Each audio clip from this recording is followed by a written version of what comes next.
Hello everyone, welcome, happy Friday, hope everyone's doing okay. I don't know what's happening here, but my OBS seems to have issues with text today. So my warnings are no longer there, my channel branding at the bottom isn't there, it's super bizarre. I even tried recreating the branding from scratch as a text element, and it just makes it super long. I can never get to the bottom of it to find where the actual text is, so... Anyhow, how's everyone doing? Happy Friday. Got a lot of stuff to go over today. I still got a whole bunch of stuff from previous streams that I haven't gone over yet. So, how's everyone doing? I'm tired. Stayed up late last night again, playing that game. I started a brand new game over. Hopefully to do better. Although, well, it's gone better in some ways, but not in others. Anyhow. So, yep, this weekend I've got Dungeons & Dragons on Sunday. I'm excited about, even though I thought it was last week, and it wasn't. So, I was bummed all week, man. All week. But I'm doing good. Got some COVID stuff on trans history, and some neat little tech about storing light directly as energy. Anyone have anything that they'd like to talk about before we get started here? Before we get going. Actually, shut. Well, while we're waiting, we'll start kind of with this. Got this from Facebook. Microsoft contract worth up to $2 billion US dollars to outfit US Army with 120,000 augmented reality headsets. So Dan, now that's interesting in and of itself, but what matters here is this man right here. Dan Price. For the love of God, can we just get healthcare? So yeah, instead of dropping $12 billion on tech to murder people of color globally due to US imperialism, let's just give our citizens healthcare, right? I mean, come on, that should be a no-brainer, right?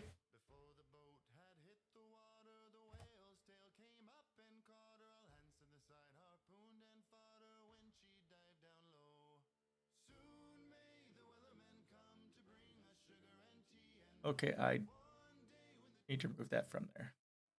There you go. So, yep, there's Dan Price. Oh, let me, hold on. And if you're not following him on Twitter, please do that. And if you follow me on Twitter, you'll see that I retweet Dan Price and Proud Socialist a lot because they have amazing things to say. So follow him. Follow Proud Socialist. These are amazing leftists. And also, of course, follow Peter Joseph as well. These are three very important leftists to follow to have a clue what's going on. Yep, so healthcare.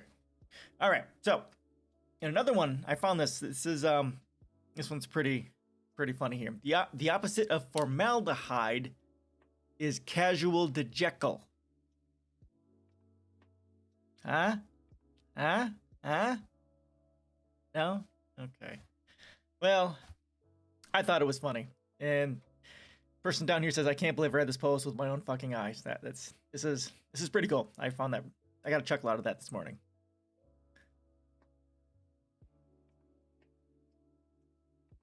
Now this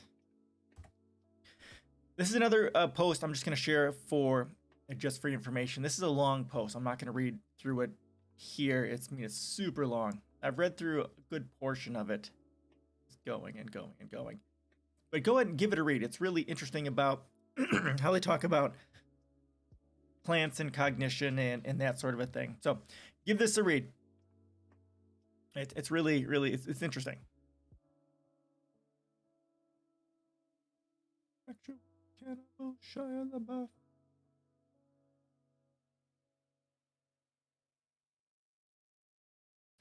All right. So that's just the kind of just free information stuff. Anyone, how's everyone doing today? Anyone here? Anyone? Yeah, it's quiet today. We have a few COVID things here to go over, and then we'll get into yeah, the trans, and then the liquid, and then a whole bunch of other stuff here that we can talk about from this last week or so. Anything? Anything? Yeah, much as you guys have heard the last few streams, I've been fairly tired in the morning because I've been staying up too late playing that game. That's same thing here today. Same thing here today. I'm doing okay. I got up late. Actually, I was showering as I should have been prepping for streams. I start prepping for stream an hour before, but I was showering then, so I was rushed getting started, but it wasn't too bad. Not too bad. Usually takes, like, after I wake up, it takes me about an hour for my brain to wake up, so I had that time, and then that cut in a little bit into my stream prep time. But that's okay. Got through it. I'm here. Even had my mic set up, and I didn't have to worry about that. Yes. All right. No one? All right. Well, let's get started then. Pretty quiet today. Oh, that's not what I want.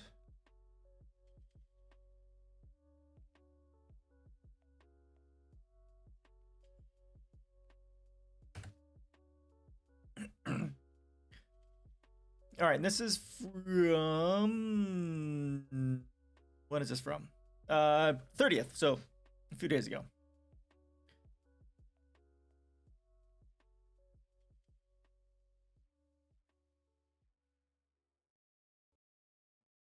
Go and shrink that down. There we go. All right.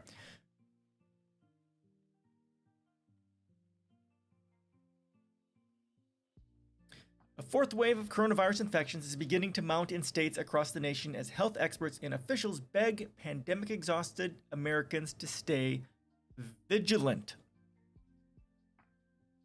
Now, pandemic-exhausted Americans. That to say that phrase is to admit that our country has completely and totally failed Americans. They should not be pandemic exhausted. Had the American government done what they've known from the very beginning, what they needed to do, lockdown, social distance, mask, right? Wash your hands and all that sort of stuff, then we might be in a much better position. But of course, our completely incompetent government under Trump, well, it's not going to change that much under Biden either. It failed to do any of that. Those countries that have dealt with this well, New Zealand, Singapore, and a few of the other countries that have done well at this, that's what they did. Not only that, but they also stopped incoming and outgoing flights to help make sure that they don't participate in spreading it or allow it to be spread to them from outside the country. It's harder to do here in the United States because we've got this giant-ass border in the north and south, but still, something like that could be done. And they also, those countries also, if people flew in on the limited flights that were allowed, they were isolated for probably a week or two, right? Before they could go on and do whatever they needed to do. And that's something we could have done too, but we didn't because, fuck the people. There's money to be made. Not to be completely, bitter or jaded or anything, but yes, the U.S. failed completely.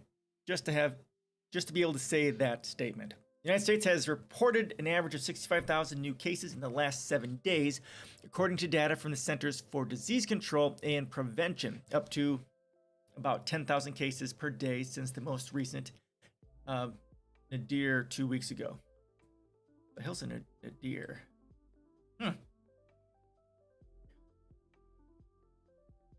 Those figures are well below the January apex of the third wave of infections when 250,000 people a day were testing positive for the virus.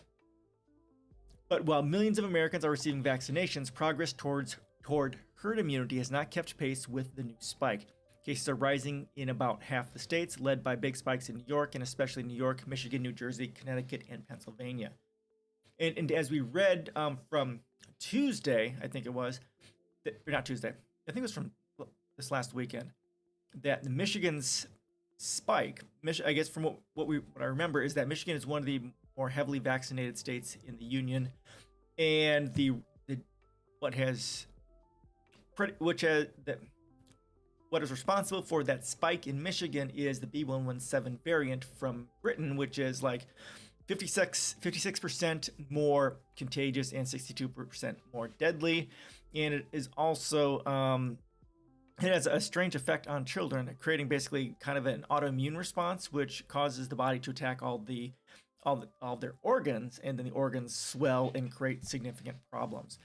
So what we might be seeing here in some of the cases, in some of these states, is the B117 getting in, as is the case in Michigan, or might be just the complete stupidity of the people and the government there. Our work is far from over. The war against COVID-19 is far from won. This is deadly serious, President Biden said Monday at the White House, hours after CDC Director Rochelle Walensky pleaded for the public to keep up mitigation strategies. If we let our guard down now, we could see a virus getting worse, not better. Well, right, but the Biden administration isn't going to do what needs to be done. They're not going to put a national mask mandate. They're not going to set a lockdown, right? I mean, it's fucking hypocrisy to say, oh, it's bad, but not do a fucking thing about it. I mean, the Democrats control everything. They could do everything right now, but they're choosing not to. They are making the choice to not do the right thing. They're making the choice. They could pass anything they want right now, but they are choosing not.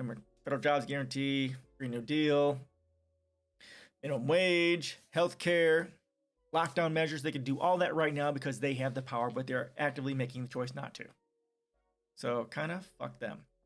Scientists say the new spike is being driven by the emergence of variants of the coronavirus, most notably a more readily transmissible and virulent strain known as B117.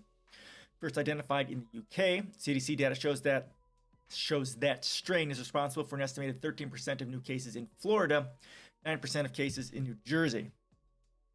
Okay, so it is, the Florida one is just people being fucking stupid. We know that is a thing, right? Because it's Florida. But, so yeah, the B117 isn't completely responsible for those states, but I'm sure in the next month or so, we're going to see that probably change fairly drastically. The number of cases is also being spurred by behavior changes as wary Americans increasingly participate in non-essential activities. States have loosened restrictions, mostly conservative, in some states altogether, and several states have dropped or are planning to scrap mask mandates. Again, this is the government, especially on local governments, are completely failing our people. And people are also thinking, as we've covered an article on this too as well, right? That people are thinking that if you get vaccinated, everything magically, you're going to be fine. You're immune to it, and that's not the case. We've went over the articles here that people who previously were vaccinated. Well, actually, no, we haven't done something specifically on vaccination, have we? I can't remember. But if you've had COVID, you're not immune to it. You can get reinfected, and I fully expect if you get the vaccine, you can still get it. Although the point of the vaccine isn't necessarily to make sure you don't get it, but it's to make sure that if you do get it, that it doesn't put you in the hospital or kill you. It's to mitigate the worst symptoms of it. And for that, it has been shown, 95% effective, which is amazing. Keeps people from dying, keeps people from, brain damage, heart damage, lung damage, ear damage, and, all that sort of stuff, right? And there's also, I think, evidence possibly that it could reduce or mitigate the effects of long-term COVID, which we still don't know much about.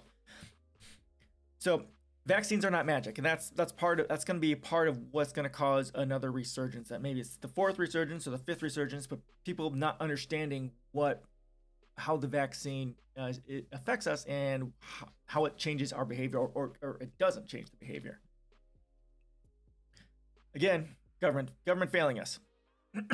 There is more indoor crowding. If I walk in the street in Boston, I see indoor crowding in restaurants and shopping, said Abrar Karan, an internal medicine specialist at Brigham and Women's Hospital and Harvard Medical School. We knew that when you start to reopen, there will be more social and physical interactions. After a year of errors and misstep in handling the pandemic, the vaccination campaign stands out as a distinct bright spot. Okay, so it's not errors or missteps, right? They knew what they needed to do, but they chose not to do it. It is criminal negligence. So, come on, guys. You know better. The number of Americans who have received a vaccine against the coronavirus is growing by more than 2 million a day, according to CDC data. The United States is vaccinating a larger share of its population than any nation other than Israel, the United Arab Emirates, Chile, and the United Kingdom. More than 17 million doses have been administered in California, and more than 11 million have been given in Texas. More than a third of residents in smaller states like New Mexico, Connecticut, South Dakota, Alaska, and Maine have received at least one dose. What? Okay, okay, all right. So a third of people in these states have received at least their first dose. Okay. Vaccine administration rates are highest among the elderly, who received top priority as early rounds of vaccines were rolled out over the last several months, but millions more must be vaccinated before the United States reaches some level of herd immunity. It'll be at least another 6 to 8 weeks before we get that kind of coverage. Okay, first, herd immunity might not be possible with COVID. Might be able to mitigate the damages from the least worst strains, right? Which is a big deal, but especially with B117 coming, I think that's kind of ridiculous to even think of, because it's like flu, right? People are still getting sick from the flu. That's not going away. There's vaccines every year. 6 to 8 weeks before enough people get vaccinated, before we have herd immunity, not a thing. Said Celine Gounder, an infectious disease specialist at New York University's Grossman School of Medicine and a member of Biden administration's COVID-19 advisory board. We're almost there. It's just not the time to give up.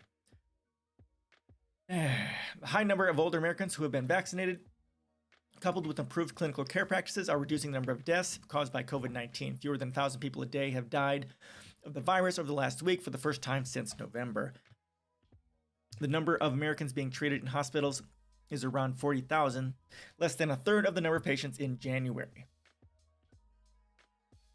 I'm hopeful that even if we do have another surge, we'll deal with it better this time. But the surge was avoidable, Karan said. Now that the train has been set in motion, infections that are happening today, you'll see in the next couple of weeks. Even with the progress, healthcare workers and experts have been left exhausted by the pandemic that has killed more than 550,000 Americans. Amy Arland have killed more than 550,000 Americans. Amy Arland, an intensive care unit nurse at Kaiser Fresno Medical Center, said her hospital went through a period in which every person admitted to the ICU died. I just had to stop counting the body count. After 100 people dying in my ICU, the numbers just became overwhelming, Arland said. It's hit me that I'm not sure I want to do this anymore. Yeah, that has got to be just devastating. Just all those people going in there. And many of those people didn't have to die. And many of those people are there by virtue of the criminal negligence of Donald Trump. Hey man, how you doing? I'm doing good. How are you doing today? A little tired, but doing good.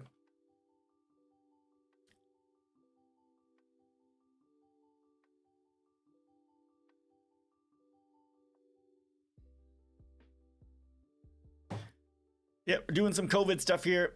We'll start with that. This is the first article on COVID we're covering. Have you? Yeah, I've been torn on that. I mean, I finally broke down and said, all right, we need to get it. There's basically a lot of social pressure for me. We have our yoga studio, and my work wants to go back to normal as well. And I guess so that was kind of some pressure for me, but also the big thing for me was honestly the B117 variant that's coming. It's here in the United States. It's in Michigan. It's like right next door to Wisconsin where I'm at. So I'm freaking out a little bit about that. And then also, I have a daughter. It's supposed to be fairly deadly potentially deadly to children, right? It's like 56% more contagious and 62% more deadly than the standard coronavirus, and it also like triggers an autoimmune response in children, causing their body to basically attack all their organs, which end up swelling. So that's I'm gonna whoa. Pause here. What? I'm gonna lose the script, and I'm gonna. What? Okay. I don't know why that happened. So yeah, I'm probably going to get it sooner than later. The wife is looking at where we can get that. Yeah, it does. It does. We covered that on here, I think last week or the week before. It's pretty scary, and this is the British variant, and it's in Michigan. It's responsible for like 50% of the new infections in Michigan, who is one of the more highly vaccinated states in the union, if I remember correctly. You playing capitalism? Yeah, COVID for COVID. Yeah, yes. Hey Mary, how you doing? How you doing, girl? Yeah, that's exactly right. Capitalism. Always blame capitalism. That's exactly what you need to do. Yeah, capitalism is the problem. We can't blame it for COVID itself, but the shitty way that we've responded as a country, yes, most definitely. Yeah. So you got today off, right? We both do. Woohoo! Yeah, so the wife and I think my wife has us on a list somewhere to get the vaccine. I think we started that hunt last week as we had that conversation. She's wary about it. Of course, I'm wary about it, but it boils down to, if we want to protect us especially against this B117 variant from Britain, we're going to need to get vaccinated just to have a chance. Woo! Yep, Friday's off. I've had Fridays off for quite a long time here, but yeah, it's good for you to have Friday off, and for neither of us to be going in and going, "Hey, where is everyone?" Right? We've both done that quite a bit. They've been Mother Mary here is someone I work with, and both of us tend to be the two that go into work when, like, there's a day off that we don't know about. Like, this would be one of those days. Like, Good Friday is a day that we might not know about. So the people at our work, they tell us specifically, Jim, Mary, if you did not know, we have tomorrow off. Right? They make sure we understand because they know what we do. We're those people at our work. And we're both programmers. I think that might be part of our brain damage as far as that's concerned. All right. So that's the article from The Hill about the fourth wave, and they are talking about the B117 thing and vaccination and that sort of stuff. And yeah, I had some issues with the wording on this, but it's pretty good. Hill does a decent job. All right, so here's one from CNN.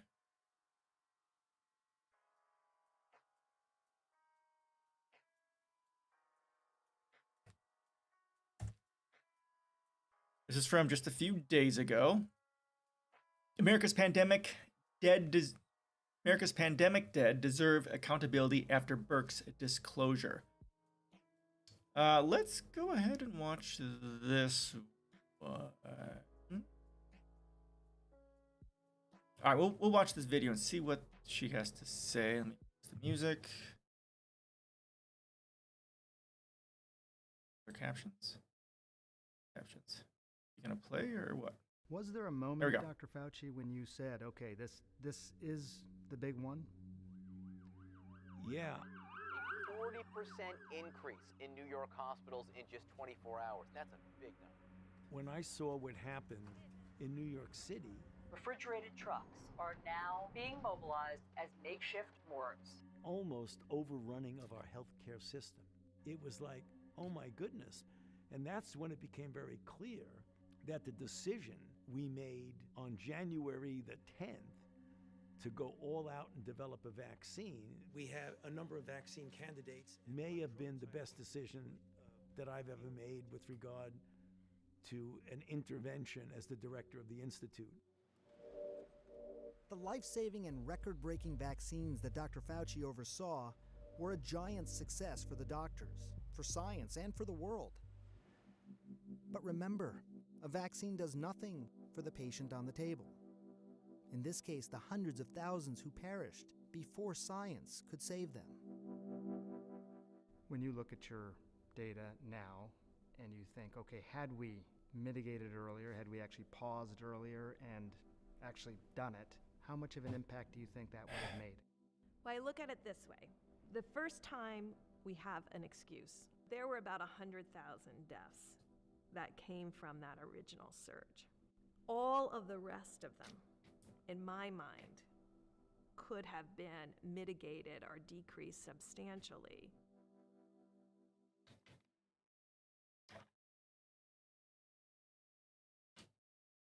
That's it. Okay, yeah, and this I've talked about this. Pfizer's vaccine is highly effective for at least 6. Okay, we've covered this earlier.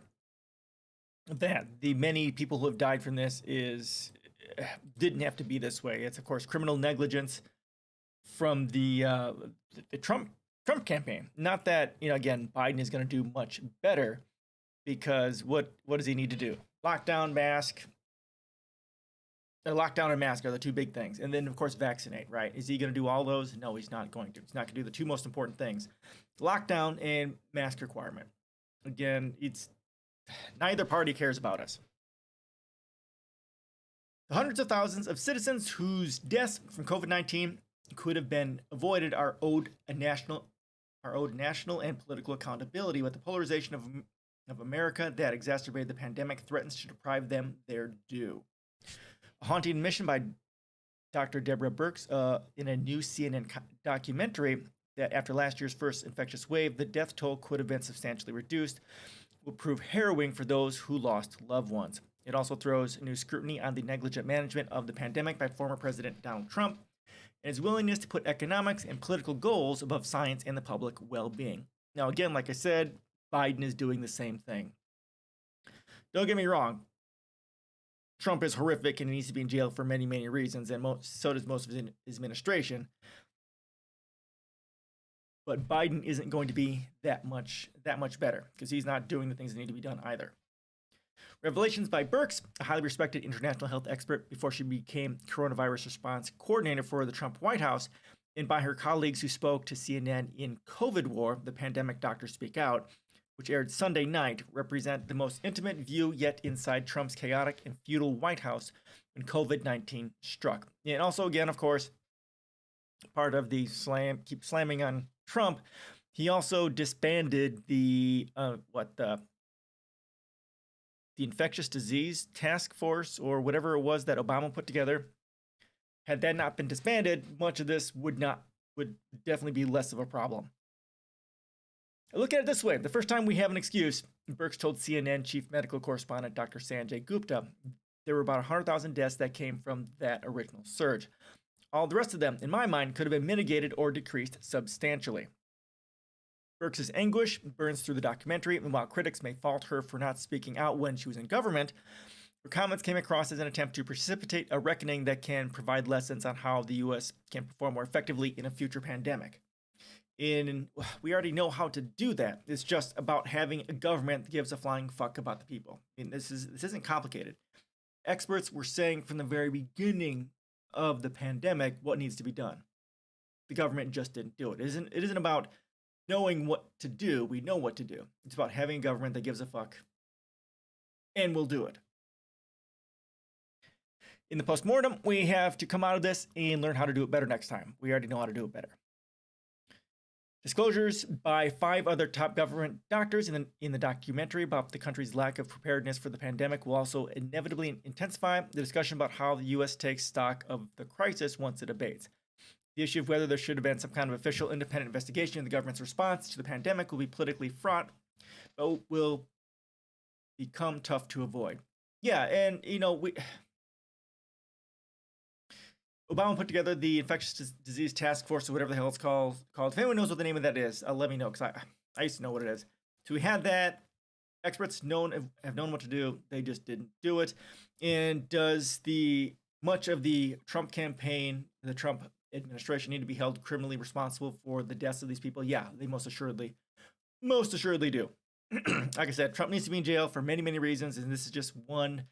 And the deaths of these hundreds of thousands of people is just another one of those reasons for it. The buck was supposed to stop with Trump. Birx told Gupta that while her scientific colleagues understood the magnitude of the coming crisis, some White House officials refused to take it sufficiently seriously. Others were fatalistic about what could be done. Birx also said that when she spoke the truth to CNN last August about the expansive penetration of the coronavirus on U.S. soil, she got a very difficult call from an angry Trump. And she should have tore him a new asshole is what she should have done. A charge as serious as one made by Birx will inevitably focus blame on the ex-president himself, since his desk was where the buck was supposed to stop. Dr. Anthony Fauci, the government's top infectious disease specialist, told Gupta, for instance, that Trump's demands for reopening of the country in contravention of the advice of government health experts came as a punch to the chest. CNN requested comment from the former president's office, but has so far not received a response. Imagine that. But the accountability necessary after a national disaster of such scale goes beyond an assessment of the former president's culpability, especially in a week where the nation is poised to mark the 550,000th death from COVID-19 as infections rise again despite a now humming vaccination program.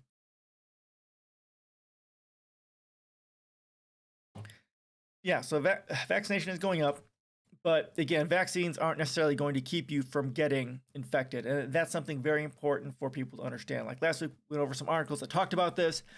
Vaccines do not mean you are immune to it. It just means that that you can't get it again. It just means that if you do get it, hopefully it will reduce the chance that you'll get it.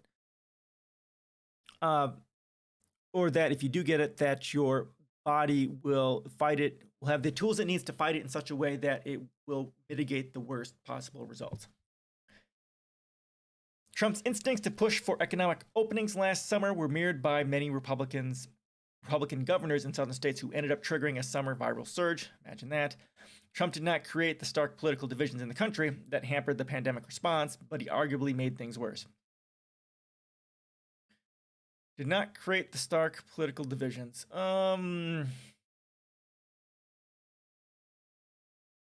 Okay, I'm a bit torn on that statement.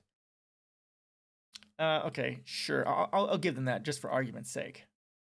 But he definitely made things worse, most definitely. With his uncanny talent for tearing at national divides, he surely understood the explosive impact of his disdain for mask wearing, turning it into a political symbol rather than an essential public health measure. Birx said that there was a feeling among staff that Trump didn't support mask wearing in the White House. Yeah, of course not, because he didn't wear one, and he said, I can't remember what he said because I don't fucking pay attention to this idiot. But at some point, he did start wearing them. Didn't he? I think he did. Yeah, I think he did. I think after a whole bunch of his people got sick from attending one of his fucking Mar-a-Lago crap. Any accounting of the pandemic must consider how far resistance to such measures was rooted in a quintessential American mistrust of government authority, reverence for individual freedom, and an entrepreneurial streak.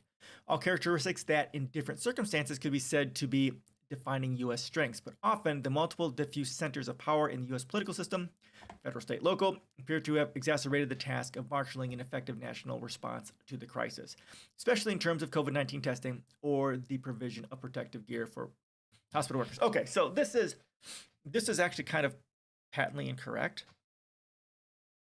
Multiple diffuse centers of U.S. political system. Okay, so why? Why do I say that? Because ultimately, the federal government can say lockdown, mask, social distance.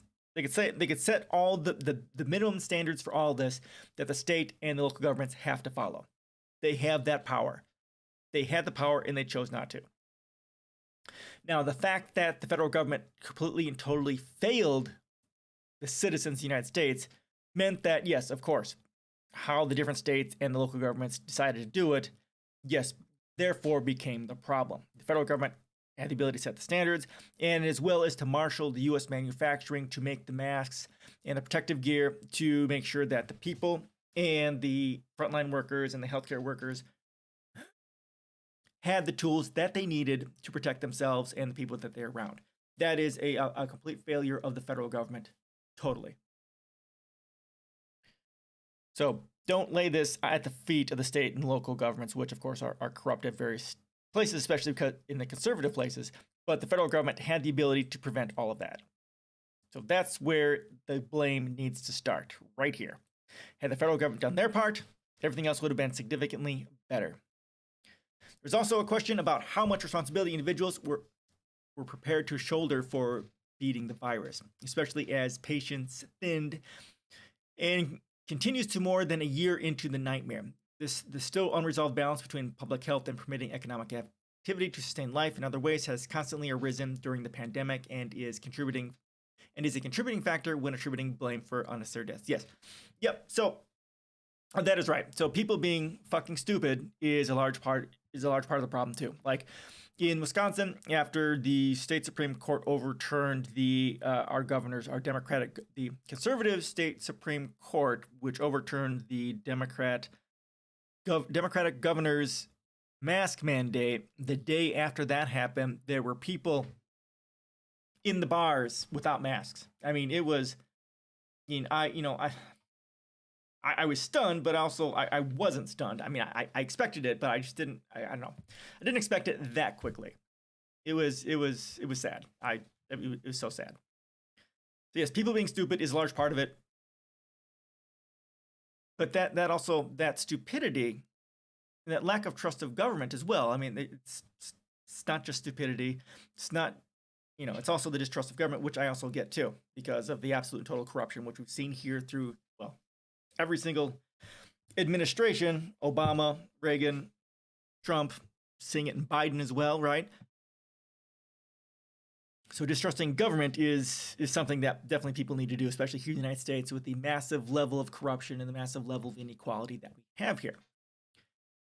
But also a part of that, because we have massive levels of inequality, some of the highest levels of inequality in the developed world, that inequality impacts our education. So our people aren't as well educated, and because we are in debt slavery, economic slavery, wage slavery, all that sort of stuff, we don't have the time to educate ourselves and to be aware of what's going on and what we need to do.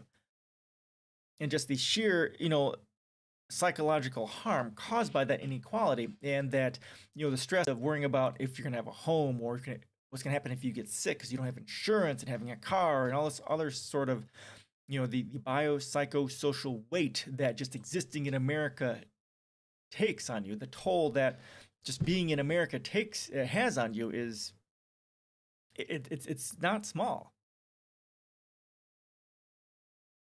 HR 1, is that one of the bills going through?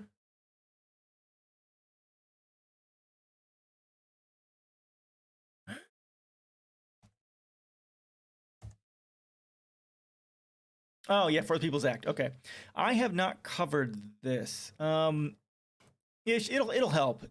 Whatever they do is going to help, but it's only going to be incremental. That's the Voting Bill of Rights, right? Well,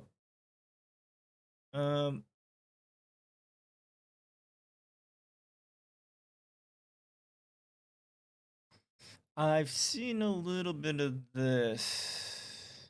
Expands access to the ballot box. Okay, cool.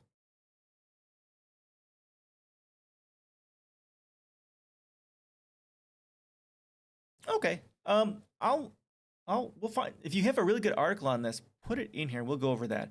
I'm curious how much of this tracks to what I have in my electoral policies.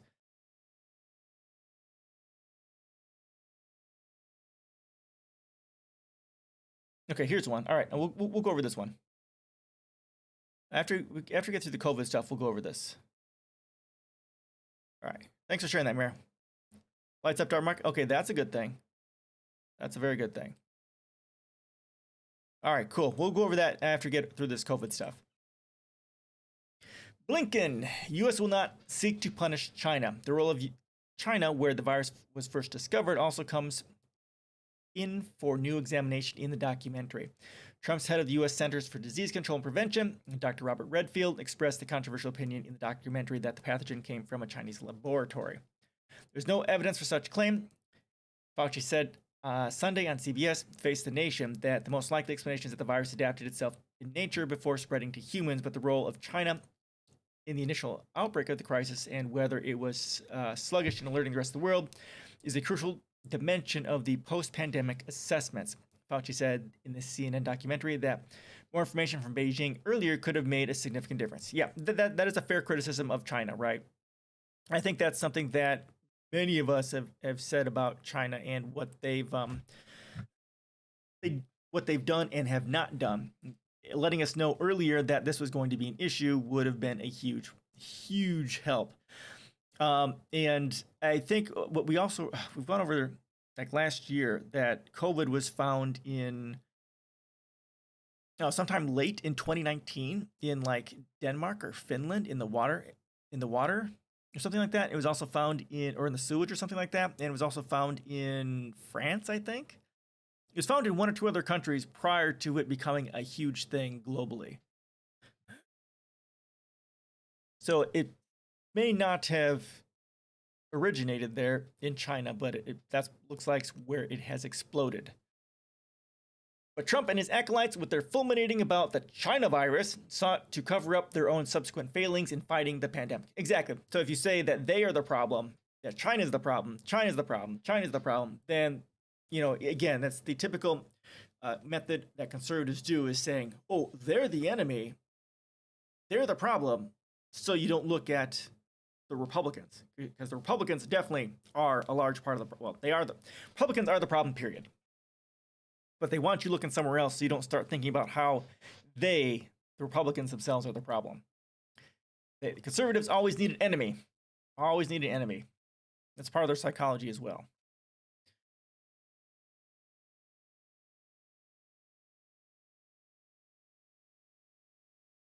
Current Secretary of State Anthony Blinken indicated on CNN's State of the Union on Sunday that the U.S. would not seek to punish China for the crisis, but would seek new accountability from Beijing. Okay, fair. I think what we need to be focused on is making sure we're protecting ourselves and protecting the world going forward, and that's going to require a lot of reform. And it's going to require China to do things that it hasn't done in the past, Blinken told Dana Bash. Given the worsening state of U.S. relations with China, some kind of official U.S. government position on its role in the pandemic is becoming a national security imperative. So again, when we talk about monetary systems and nationalism, monetary systems creates nationalism, which creates competition, and therefore it's going to be very difficult for some countries like China to want to play with anyone at all. And that is always going to be a problem as long as we have money, as long as you have monetary systems in effect, because monetary systems will create nationalism, which creates exploitation and competition and fear and tribalism, all that sort of garbage. We are so divided. In a sense, Trump has already paid a heavy price for his mismanagement of a virus he repeatedly said was under control, would go away, and admitted to Washington Post journalist Bob Woodward that he downplayed his pandemic leadership and Joe Biden's promise to do better were a key factor in Trump becoming the first president in nearly 30 years to not win a second term. Yeah, Joe Biden promised many things. COVID is animal virus, farmers can vaccinate cows and pigs. Yeah, we've seen. There's been definitely evidence of that. It's by virtue of it being a coronavirus, it has come from animals, right? If that's my understanding. So yeah, that's something we may have to look at doing as well. Though I haven't seen any articles talking about that. That's interesting. I wonder if they're starting trials on that. I wonder if they've even considered starting to work on that. I don't know. Interesting thought. Trump's role in history will be inseparable from the fates of hundreds of thousands of Americans whom Birx implied could have been saved had he not led one of the world's worst attempts to counter COVID-19, at least apart from the development of vaccines in which his team played a major role. Past national disasters have provoked introspection and investigations that seek to uncover how adverse events occurred and provide a moment of catharsis and recommendations to avoid recurrence. Again, we don't need recommendations to avoid recurrence. We already know what needs to be done. Just the government needs to get its head out of its ass and just do it. Reinstate Obama's infectious disease task force or whatever that is, and actually, set the federal policy nationally for what needs to be done. There's nothing complicated about any of this. I mean, it's just do what needs to be done, and stranger things get better. My dad can buy the vac at Fleet Farm.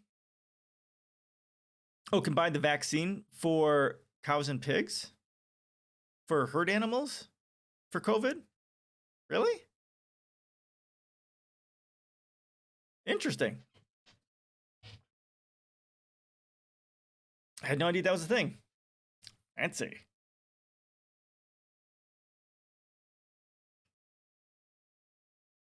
After the assassination of John F. Kennedy, Congress and President Lyndon Johnson mandated the Warren Commission, which established that the ex-president was killed by Lee Harvey Oswald, who was acting alone. Years of subsequent gossip and dispute, however, offer a cautionary tale to those who hope a similar pandemic panel might dispel rampant conspiracy theories. Yes. Okay. All right. Cool. Well, that's good to hear. Very good to hear. Because we've seen one or two articles that talk about that critters in the zoos have gotten COVID. Can't remember what I think, like some sort of feline there has caught it.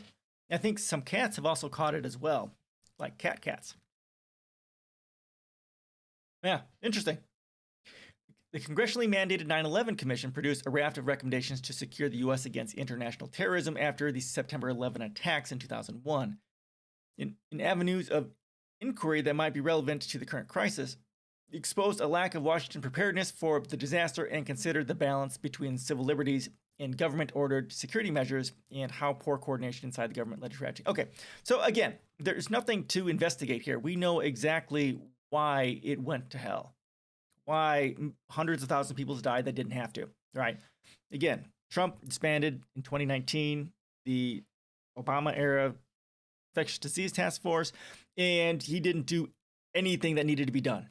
I mean, there's nothing complicated about any of this. We know what the problem is. It was Trump and his administration. Completely, totally failing.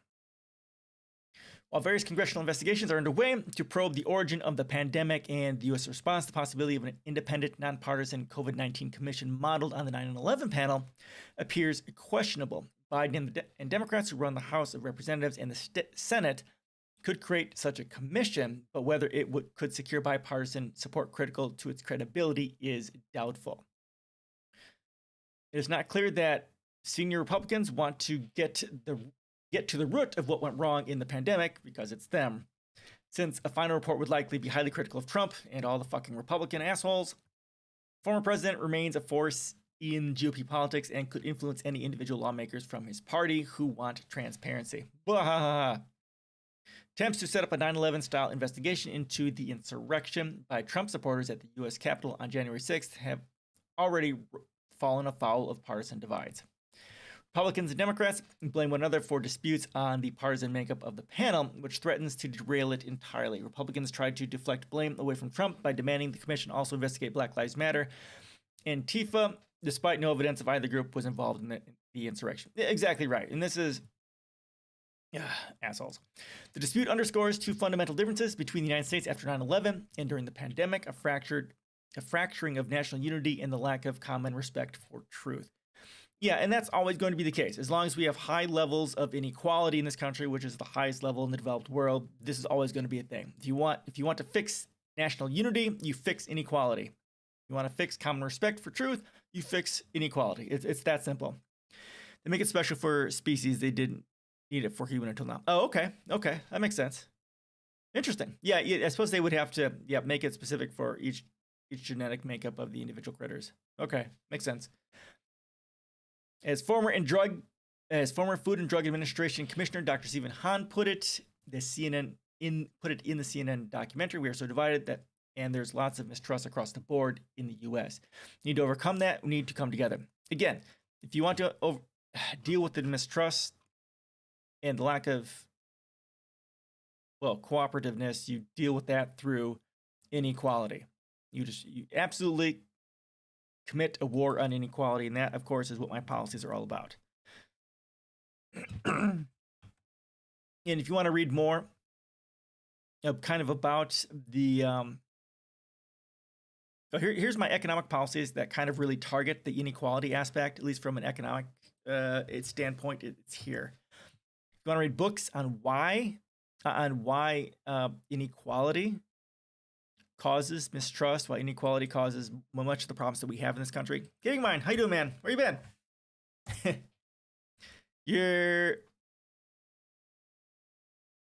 Hopefully we're into our second article, I think. Blah, blah. Second article. Second article? What are we on? Yeah, second article here. How you doing today? How's school? Was walking for the past 1.5 hours, doing good. I'm good. I'm tired a little bit. Stayed up late playing a game, but I'm doing okay. I'm alive. I'm doing a bunch of COVID stuff right now. Just bitching about the complete and total failure of the Trump administration. You know, this article here from CNN saying, well, we need to have a commission to try and figure out, what went wrong and how we can do better. It's like, no, we don't need that. We know what went wrong. We've known since the beginning of this what we need to do, right? I mean, Trump disbanded the infectious disease task force Obama put together. Doctors, epidemiologists have been saying from the very beginning, lockdown, mask, social distance, wash hands, and that sort of stuff. I mean, we've known what needs to be done. There's no study that needs to be done. You just need a complete lack of corruption in the government, and for the government to give a fuck about, not murdering people for fun and profit. And of course, at the very end of this, we are so divided, and there's a lot of mistrust across the board in the U.S. What went wrong? Let us investigate why doing nothing leads to higher cases. Yeah, exactly right. And that's exactly. Nothing of use would come out of that. We are so divided. There's a lot of mistrust across the board in the U.S. Again, if you want to deal with that, it's inequality. You deal with inequality. If you want to deal with the mistrust problem, the division between people in this country, you deal with inequality, and that will solve just about everything. And again, if you want to look at that, the first 2 books of the 5 books you need to read, which I just posted, are the 2 books that talk about the harms of inequality, so you can understand why inequality creates that distrust and that lack of unity in the country. That's the spirit level and the inner level. These are the same authors. 2009 and 2019 is when these books came out. Great books, required reading, read them. All right. So there is that. Now the next one.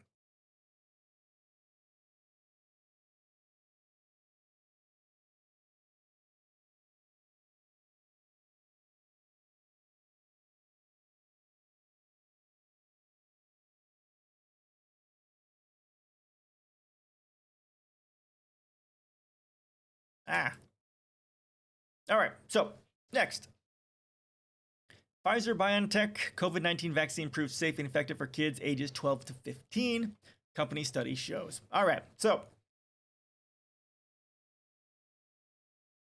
yeah, I did a little bit of research on this. I was wondering if so my wife and I were talking about getting vaccinated, and I thought kids had the vaccine was okay for kids, but it looks like it hasn't yet, and they're just in the process of doing the clinical trials to see if it is safe for children, and this is the first one that looks like it's come back for kids. My daughter is almost 12, and the wife and I are on a list, I think, to get the vaccine, specifically the Pfizer vaccine. So yeah, so at least now we've got a study, and children can start getting vaccinated too. All right, the COVID-19 vaccine from drug company Pfizer and its German partner BioNTech. Vaccine is safe for and extremely effective in adolescents, according to a company-sponsored study released early Wednesday. In adolescents, 12 to 15 years old, vaccine led to higher protective antibody response than in adults, and it was 100% effective against symptomatic disease. Study of 2,260 adolescents found. Okay, is 2,200 children enough to be statistically significant? And of course, 100% effective against symptomatic disease. Okay, that's fully understandable because children tend to be asymptomatic to begin with, meaning they don't show symptoms. So this actually, in some ways, can make things worse because our children are already highly asymptomatic, but if you get the vaccine, they become even more, 100% asymptomatic. Our children can get it and can still pass it on to others, and there's zero ability to detect that. Mixed blessing, I suppose. Although I wonder,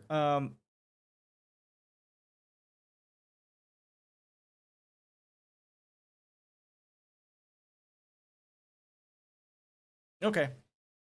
So yeah, so against symptoms. Okay, so that should protect them against the kitchen sink. How you doing? Good afternoon, sir. It's 12:30 here. How you doing today?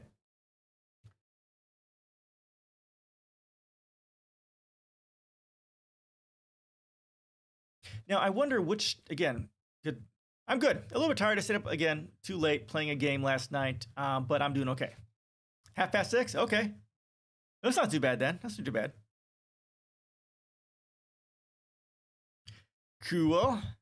Yeah, I'm doing pretty good. I got to late start today, but I didn't have to rush too quickly to get the stream started. But yeah, I'm here, a little tired, but doing good. Doing a bunch of COVID stuff first, and Mother Mary, one of my coworkers, has put a link out here for, or at least talked about for the People Act. We're gonna kind of go over that after we get through the COVID stuff.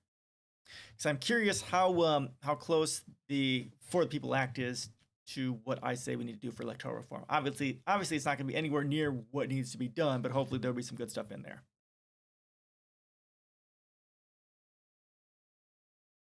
And this weekend, yes, I do have Dungeons and Dragons this weekend, this Sunday. Thank God, because I thought I thought last Sunday was game day, so I was so excited, and it wasn't. So I spent most of my weekend just crying myself to sleep because I didn't get to play. But it is this weekend. Yay! All right. So I'll read this again. In adolescents, 12 to 15 years old, vaccination, this is the Pfizer-BioNTech vaccine, led to a higher protective antibody response than in adults and was 100% effective against symptomatic disease. The study of 2,260 adolescents found. The two-shot Pfizer-BioNTech vaccine had been authorized for use in those 16 and up based on previous trials, but not in younger adolescents. Last week, the companies began testing their vaccine in children ages 5 to 11. Next week, they will begin testing ages 2 to 5, and later they will look at children 6 months to 2 years. Results from those trials should be available later this year. Yeah, and my wife and I were talking about, going to summer school, the daughter going to participating in some of these summer programs that the school has put out, and us opening up our studio again. It's like, well, if we aren't vaccinated, the answer, as far as I'm concerned, is basically no for everything. I mean, especially with the B117 variant coming down the line, and it's right next door. It's in Michigan right now, which is right next door to Wisconsin. So that thing is, it's from what little we've read, is devastating to children. So, people need masks, social distancing, need vaccination. It's fucking terrifying. I've got a business, I've got a family, and people are stupid. I mean, what do we do? And my work wants to start bringing people back in as well, and I don't want to do that until, of course, I get vaccinated. So what do we do? Moderna, which also has a COVID-19 vaccine, has been studying its shot in teenagers since December and launched a trial in younger children in mid-March. The vaccine is not yet approved for use in older teens. Pfizer and BioNTech plan to submit their adolescent data to the U.S. Food and Drug Administration to ask that authorization be provided to provide BNT162b2 be quickly amended to include that age group. It's not clear how long the FDA will take to review the request. I wonder if 2,000 and 2,200 children is enough to be, to be statistically significant. I expect something near like 10,000 people or something like that. I don't know. It's just me. Albert Bourla, a chairman and CEO of Pfizer, said in a prepared statement that he hoped to make the vaccine rapidly available to younger adolescents. We share the urgency to expand the use of our vaccine to additional populations and are encouraged by the clinical trial data from adolescents between ages of 12 and 15, he said. Elias, man, how you doing? Welcome. I mean, it depends on how much people get corona in the population, I'd assume. Yeah, of course. That is fair, right? How much corona is raging throughout the population where they're doing the testing. Yeah, that is true. But yeah, I still, when I talk about this, I'd like, when they test, do they test the children? Do they test the test subjects regardless of age? Are they testing them like every week to see if they get COVID, not just to see whether or not they have symptoms? Or, I mean, what exactly, how are they testing and what are they looking for when they're doing this? That's something I would really like to kind of know. Because whether or not they get the disease, especially in children, because they're already asymptomatic for the most part, are they looking at that? I probably could, but then I'd have to actually look for it. If you could find something on that tells exactly how they do that, I would love to see that. I think that would be interesting for all of us to see and to understand. I just haven't done the look. I have not Googled it. I have not used my Google food to find something like that. I expect probably fairly difficult to find, at least within Google, just because of how much COVID garbage is out there. But yeah, if you can find something, I'd love to read it.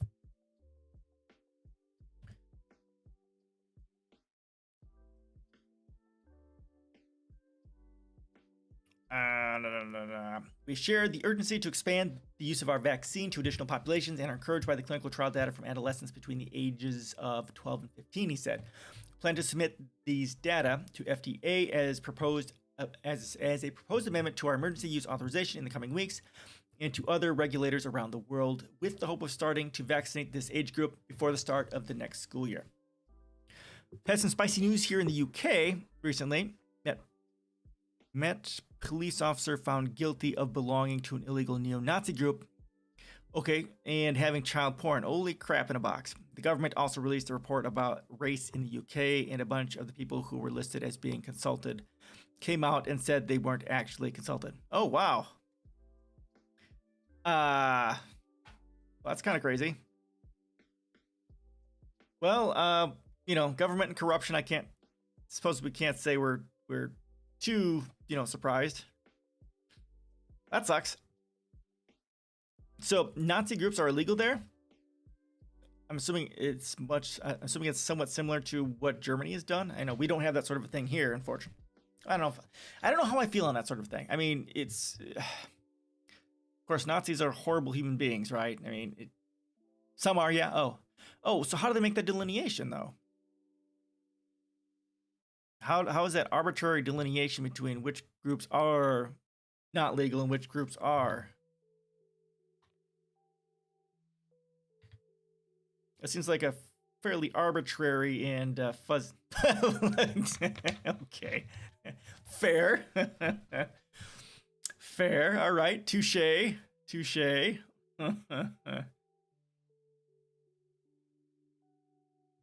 Generally don't know, might have something to do with the hate speech laws.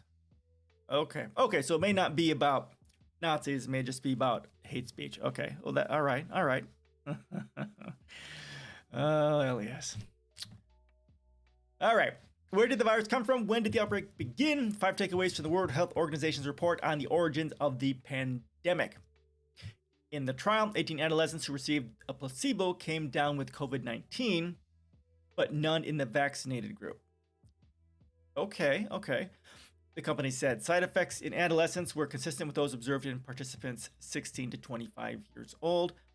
All participants will be monitored for 2 years after their second dose to track long-term protection and safety. Okay, so that's important. Those are often so dubious that you can argue a lot of groups. Yeah, no, that's exactly right. And if a group doesn't Yeah. Okay, that's all fair. Yep. Yeah. So yeah, and that's here in the United States, like Twitter was considering targeting hate speech on their platform, and they decided not to, at least en masse, because almost all Republicans would be banned because of that, right? And like you said, politics is a part of that, right? But yeah, central ownership. Yeah. Okay. If it's not as like the Proud Boys here in the United States, which has central ownership and all that sort of stuff. Yeah, can you say, yeah, and then they can just go to a different group with a different name and then do the same thing. So you just have to keep popping, like it's like alt accounts, right? Different group, maybe different leadership, just like a different alt account. Look, and you have to squash them like whack-a-mole. Yeah. Mm-hmm.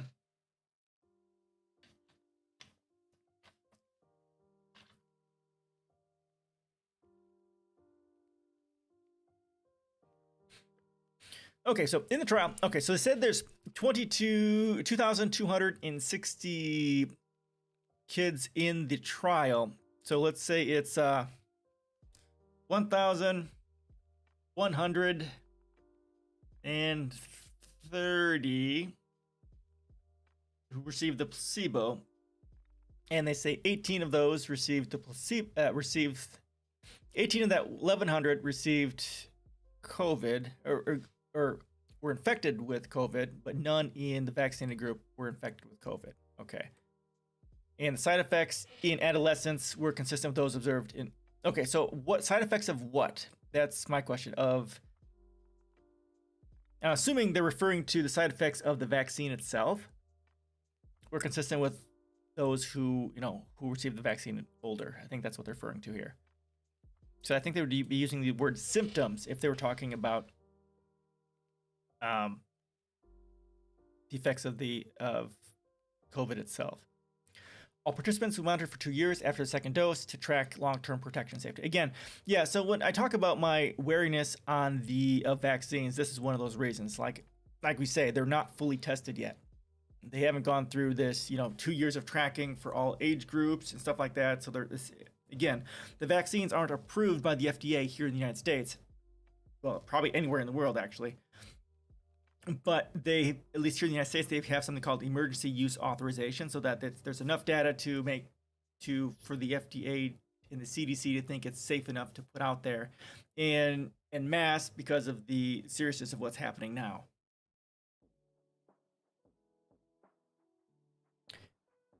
The BNT, if they don't do anything, people from the left side will probably leave. If they go too hard, they'll have more right-wingers leave. They just want to optimize that. Yeah, well, that's fair. I mean, obviously, the hate speech issue targets, right-wingers. I mean, because that's kind of, to be, completely harsh, most hate speech and hate groups are right-wing, period. So if they don't want to basically ban all speech from the right, yeah, you're right. There has to be a delicate line that's done there. But yeah, again, if they want to deal with that, you look at inequality. You target inequality, and that will help reduce all these problems, period. Again, I talk about this all the time, right? Read these books. Inequality is the core driver for racism, for classism, for hate speech, and all that sort of stuff. So if they reduce inequality, that'll help reduce all of these issues. It remains unclear how long the COVID-19 vaccines will remain protective. Again, because the vaccines aren't fully tested yet. They don't have the long-term data that they're talking about, because they followed the test subjects for 2 years afterwards to see if they have any more protection, or how long the protection lasts. Trial results and real-world data suggest that Moderna and Pfizer-BioNTech vaccines are more than 90% effective at preventing, symptomatic COVID-19. Okay, so yeah, so here, again, it's not about the vaccine keeping you from getting sick. The only way you can keep yourself from getting sick or getting infected by it is to avoid it completely. But again, the vaccines are about preventing symptoms of COVID-19. It's 90% effective at turning, COVID-19 to be asymptomatic, to prevent the symptoms from becoming a thing. Hospitalizations and severe disease appear to be extremely rare after vaccination with 2 doses of both vaccines. So far, 96 million Americans, nearly 30%, have received at least 1 dose of the 3 vaccines, according to the Centers for Disease Control and Prevention. More than 75 million of those doses have been Pfizer-BioNTech vaccine. Nearly 69 million have gotten Moderna, and just over 3 million adults have received the single dose Johnson & Johnson shot. All says is that it was prescribed as a terrorist organization due to being a racist, anti-Semitic, and homophobic organization which stirs up hatred, glorifies violence, and promotes the violence. Yeah, well, they're not wrong. That's exactly what they do. You Nazis, KKK. Yep.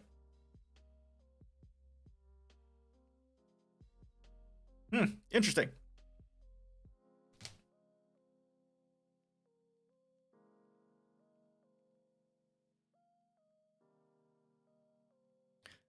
All right. So there is that article. Again, so they've done their initial studies on 12 to 15, and it's provenly safe without the long-term follow-up. All right, let's go to the next and the last COVID article we have here.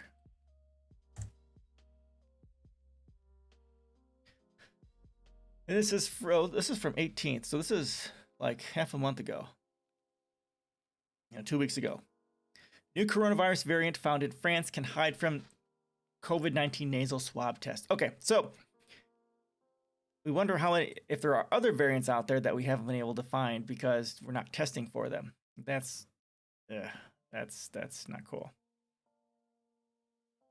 A region of France has been beset by a version of the coronavirus that can hide from the standard test. The French Ministry of Health and Social Affairs announced Monday that among a cluster of 79 COVID-19 cases in Brittany, 8 patients were infected with the new variant, but several of them tested negative. Despite those negative tests, the patients showed typical COVID-19 symptoms. The new variant doesn't yet have an alphanumeric designation, but it is not the first variant that appears to be able to evade testing. Finnish researchers announced last month that they had identified a strain named Fin796H with a mutation that made it difficult to detect with some nasal swab tests too. Okay, so the next question is, how do we test so that we can catch the other variants as well as this one that likes to evade the nasal swab test? An inability to accurately diagnose infected people could make it harder to curtail the virus's spread at a time when cases across Europe are already spiking. Confirming infections with the new variant is tricky. Standard molecular lab test, known as reverse transcription polymerase chain reaction, RT-PCR test, hunt for an infection in a swab from a patient's nose looking for the coronavirus's genetic code. But according to the French Health Directorate, genetic sequencing revealed that the variant found in Brittany has several mutations on its spike protein that help it evade detection by these diagnostic tests. Health officials in Brittany eventually confirmed some of the cases caused by the new variant by either testing the patient's blood for antibodies or collecting samples of phlegm the patients coughed up from inside their lungs and running those through the RT-PCR test. Okay.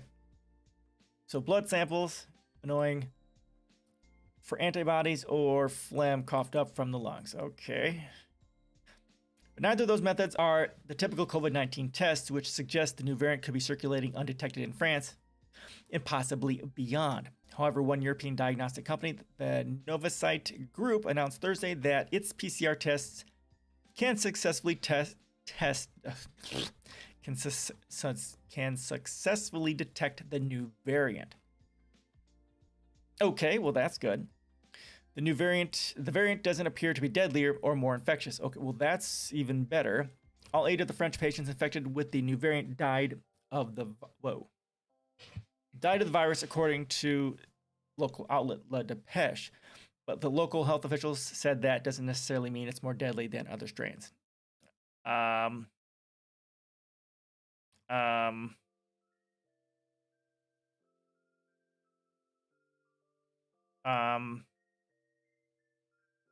There's no evidence yet that the strain is more transmissible than other versions of the virus because they can't test for it.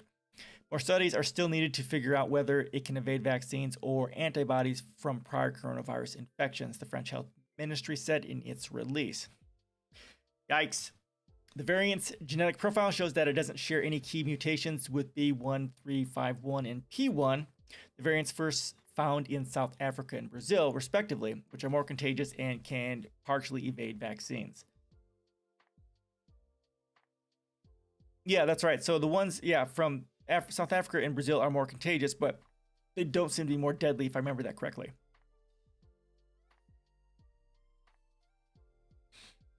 The Brittany variant. The variant from Brittany is in the same group of strains as a variant first spotted in South California. However, variants in that group, named Clade 20C, are expected to make up 1/5 of the world's coronavirus infections by April, according to NextStrain, a genetic repository that tracks the coronavirus's evolution over time.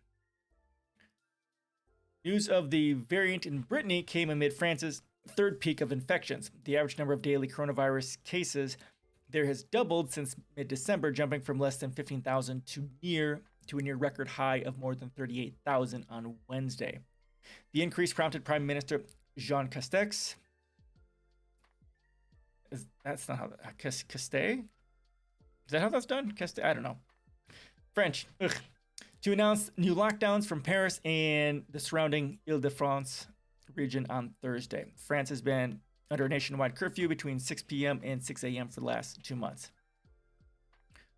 Well, that's interesting. Okay, there you go. So, new strain out. It evades the standard nasal swab, except for this biosite test, which can find it. All right, there you go. There's all your coronavirus new stuff. Be afraid, very afraid.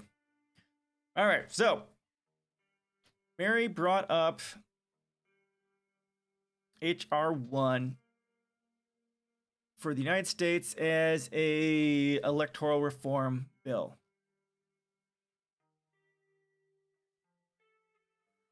There's a bit here. I don't want to go over this whole thing because there's a lot here. All right, I'm gonna go ahead. I'll throw this in here, but we'll go through this really quickly just to kind of see what sort of stuff is in here. I don't want to read this whole thing because it's fucking huge. I can't say. My mic is in the way. Wow, there's a lot here. Holy crap in a box. All right, we'll go through this and we'll see what happens. Hopefully there's something good will come out of this because,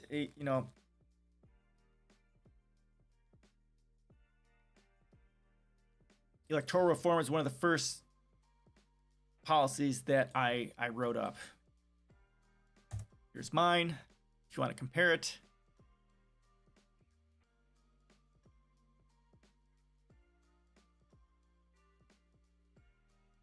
Blah, blah, blah. Let's see what they say here.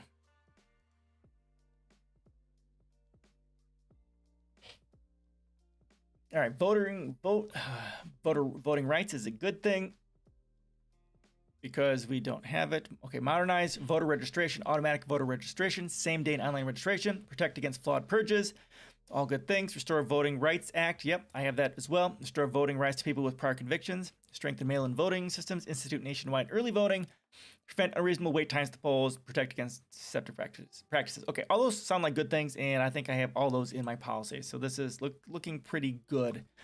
Now, the test is going to be how much of this actually gets through and actually gets passed. And now, obviously, the Democrats can pass everything without having to worry about Republicans standing in the way because they control both parts of Congress. So they could pass this en masse and then hope to God it doesn't get repealed by, next election. Or by, the next term. All right, so blah, blah, blah.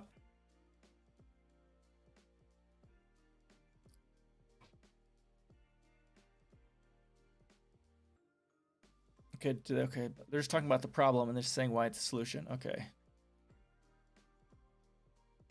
so I guess they're just talking about why. So the core of it is up here. Okay, so all this stuff is good stuff.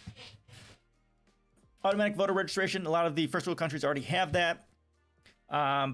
Purges should not be a thing. If we honestly updated our electoral system, period, right, and made it much more electronic so that ends gerrymandering. Oh, does it? That's huge. Yeah, that is a big one. Where? That's not in here. This is not in this part. Gerrymandering, redistricting deform. I can't talk today. Overhaul the FEC. Okay, that is under. Okay, campaign. Okay, that's not mentioned up above. Okay, but campaign finance. Okay, small donor, public financing, which is good. Okay, so we need to create a small donor public financing system for federal elections. Yep. Well, they just need. Okay, so the very first part of this needs to be ending Citizens United. That has to be. My God. Let's look at this here.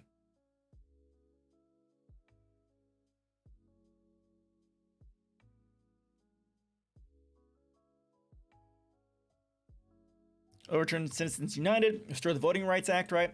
Voting needs to be set as a constitutional right. Of course, these are all constitutional amendments here. Voters' Bill of Rights and the Electoral College, proportional representation, and consensus-based democracy. So,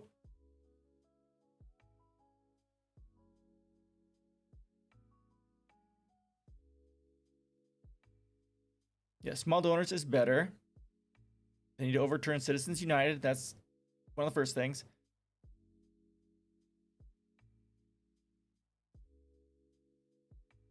Blah, blah, blah. Overhaul the FEC. Redistricting reform is huge. That definitely needs to be done. We should just say nonpartisan redistricting. That's what needs to happen. Blah, blah, blah. Election security. Okay, this is potentially bad of what they're talking about, because typically when either party does it, it's about screwing over the people.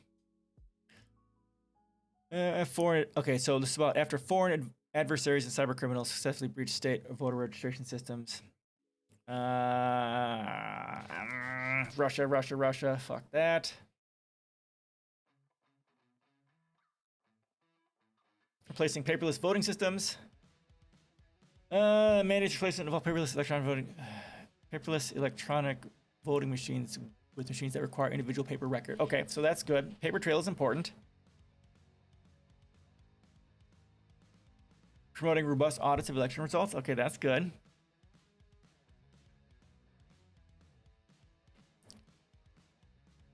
Get paper. Okay, good. Regulating election system vendors. Important. Okay, so there's some good stuff in here. It's not going to be anywhere near as thorough as that I put together, but there's some good stuff in there.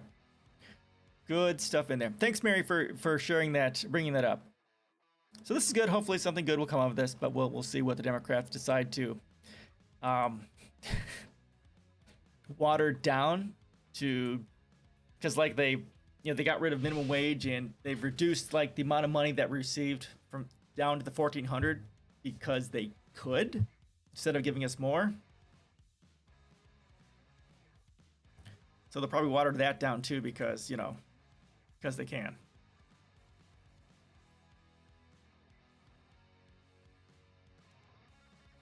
Oh, because it's not actually highlighted.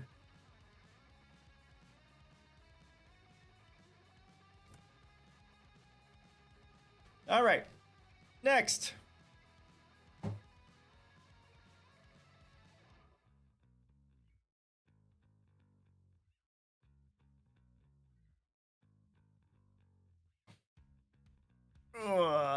This is from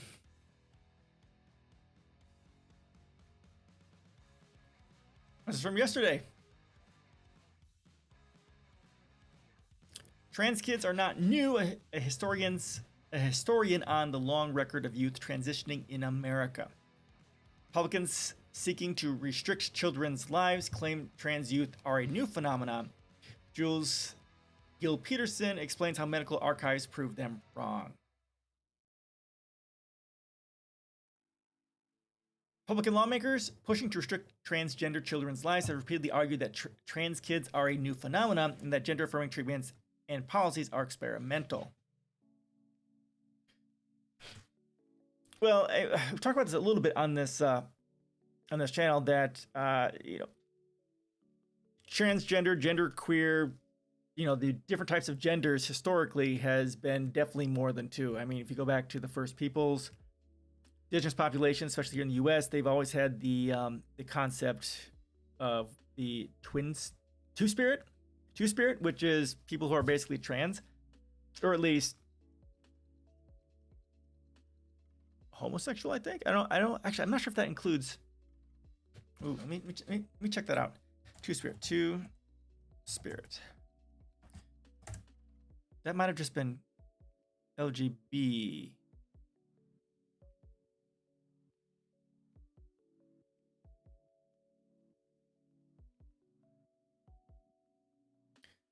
LGBTQ, it does not simply mean someone in American life. Okay, and gay, male and female, sometimes intersex individuals who combined activities for both men and women with traits unique to their status as two-spirit people. In most tribes, they were considered neither men nor women. They occupied a distinct alternative gender status. In tribes where two-spirit males and females were referred to with the same term, the status amounted to a third gender. In other cases, two-spirit females were referred to a distinct term and therefore constituted a fourth gender, although there were important variations in two-spirit roles across North America. Okay, so it does include intersex and genderqueer to an extent. Okay, so yeah, they've had that for a very, very long time as a thing. But Jules Gil Peterson, professor of gender, sexuality, and women's studies at the University of Pittsburgh, has found extensive evidence of trans youth in the U.S. living as themselves and fighting to transition in decades-old archival documents. The records from American hospitals and clinics date back to the earliest 20th century, with examples across the U.S. well before the existence of contemporary language on trans identity. The Guardian recently spoke to the histories of the transgender child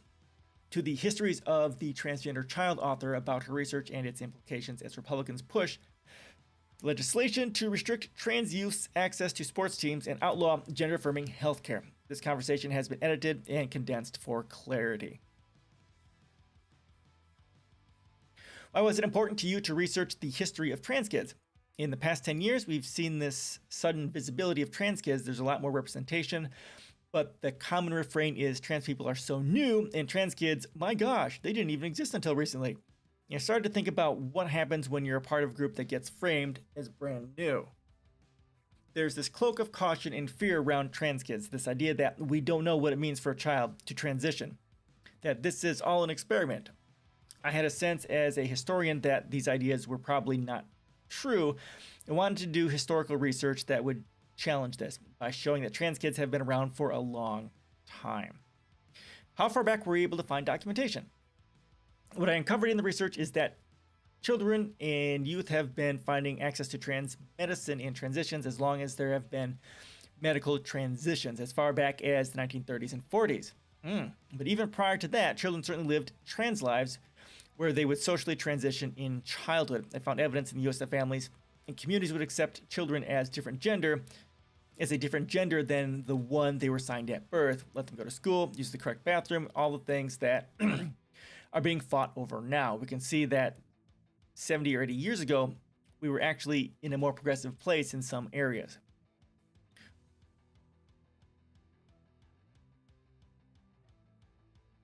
What pieces of evidence were particularly telling? This is not a new social phenomenon. It's not some trendy thing that kids are picking up now. I found handwritten letters from trans kids to a famous endocrinologist, Harry Benjamin, who was known for providing trans healthcare. In the 60s and 70s, they would say, I'm X years old, I am a transsexual. I read about it about that in the news, or I looked up your work at the library and it describes who I am. They were from all over the country, and they would ask if Dr. Benjamin could see them, send them hormones, give them a permit to wear the clothes they wanted, talk to their family or teacher. It was young kids knowing really clearly that they were trans or going toe-to-toe with medical professionals.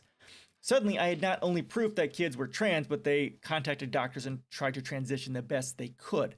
It speaks to the remarkable ingenuity and resilience that trans youth people have had for a really long time, and it's pretty unimpeachable evidence that this is not a new social phenomenon. It's not some trendy thing that kids are just picking up on now and deciding like, hey, let's change our gender. Woo! Are there specific stories that stuck with you? One of the other incredible archival finds was this woman, Val, a trans woman who in the 1950s was trying to get surgery in Wisconsin. In the hospital, she did an interview with a psychologist and talked about her childhood growing up in the early 1930s in a small town in rural Wisconsin. She says as far back as she could remember, she knew she was a girl. There was no trans language in that household, but her parents accepted her. That was an understanding of what that meant, socially, without any need for medical diagnosis. So her family raised her as a girl and arranged for her to go to school as a girl. Awesome. Now there are dozens of bills that claim we have to restrict trans kids because we've never seen kids like this before, but in reality, we can look almost 90 years ago and see a trans kid who was accepted by her family. Good parents. What did you learn about who has actually had access to care throughout the history of trans medicine? Oh, well, I bet you it's if you're rich, right? Rich, classist.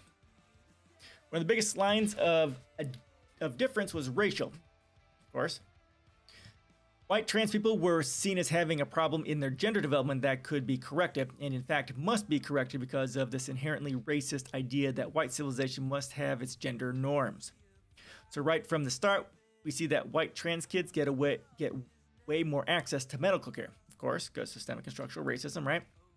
Black trans children in particular are almost completely shut out. Instead of receiving medical care, they are much more likely to be arrested or institutionalized, put in foster care system or juvenile detention. And they are much more likely to be diagnosed as delusional, schizophrenic, or something else that blatantly ignores what they know about themselves, or possibly, of course, even killed. How does that legacy of exclusion tie into the current efforts to outlaw gender-affirming treatments? Most trans people do not have access to gender-affirming care. They never have.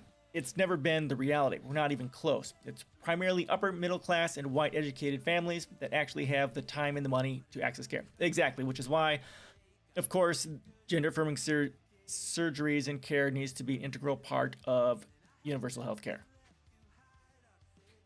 So now we're facing the proposition of banning forms of healthcare that almost no trans kids even have access to. The possibility of making things better, righting historical wrongs, will stop with these bills.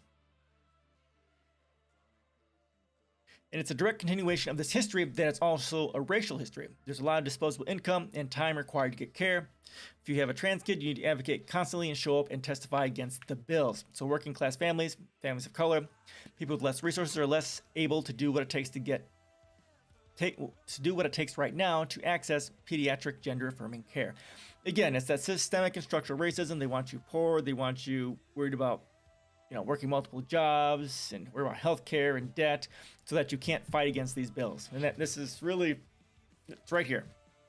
And of course, it's much more worse for people of color because of the systemic and structural racism that ensures that they are disproportionately cast down and have their life much more difficult. Right-wing conservatives have been recycling the same language that we saw 15 to 20 years ago about gays and lesbians. Right. Why do you think trans kids in particular have become such a culture war target? Well, they need something, and they're losing the war on the LGBT people, right? Because we've got gay marriage and so on. They're losing that, so they still fight against that, so we've got to go to trans next.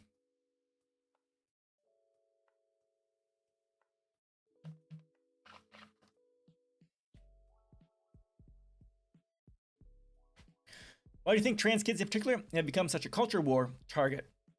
Mainstream LGBT organizations for a long time weren't trans inclusive. Yep. And actually, I'll say from my standpoint as well, that when I got into politics, again, social sexual issues were what got me in. for me, I concentrated on gay marriage first of all, to the B, shall we say, part, and I never really got into the T part.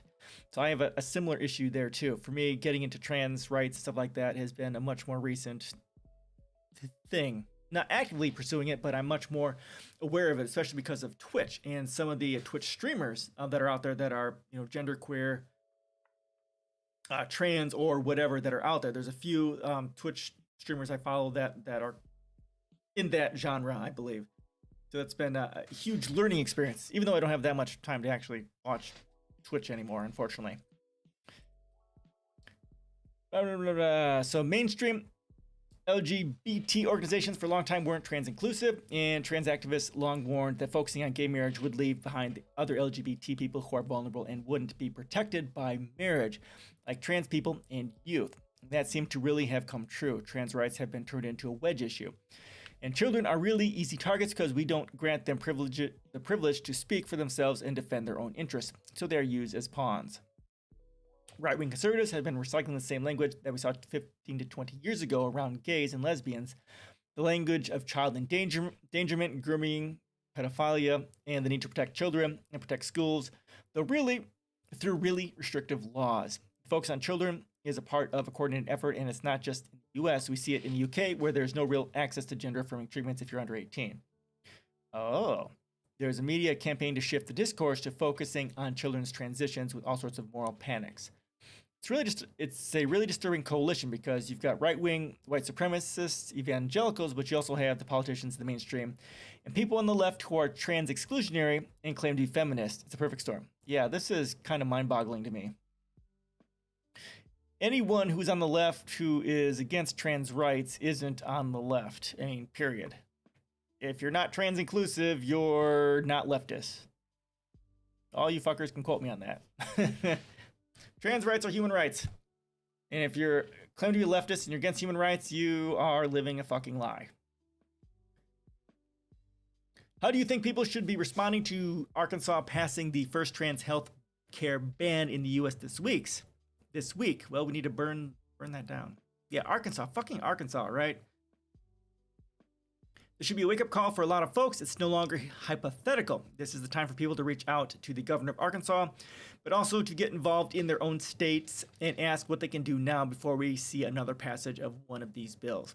We should also be thinking more broadly, so we're not just reacting over and over again to these bills. In some ways, trans healthcare is analogous to reproductive rights and abortion. Yep. If you make it illegal, the need for care doesn't go away, so we should be thinking about how we make this kind of care available to young people and how to show up for these children and their families and not just make these laws the be-all, end-all. All right, there you go. Fucking conservatives. It's always fucking conservatives. I mean, yeah, they said some left, right? Some left people who are not... Hello? People on the left who are trans exclusionary, which is... Again, if they're trans exclusionary, they're not left. We need to call them out on that. All right, so there is that. Questions, comments, suggestions on that before we move on? Anything? Bueller?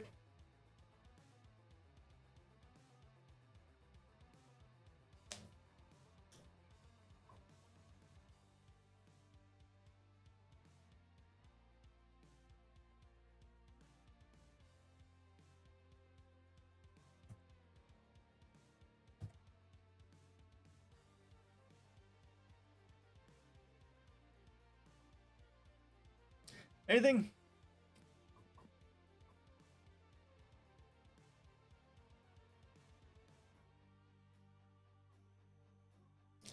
Anything? How much? I've been on for an hour and a little over an hour and a half. All right. So we're tearing through this stuff pretty quickly. It's really quiet today.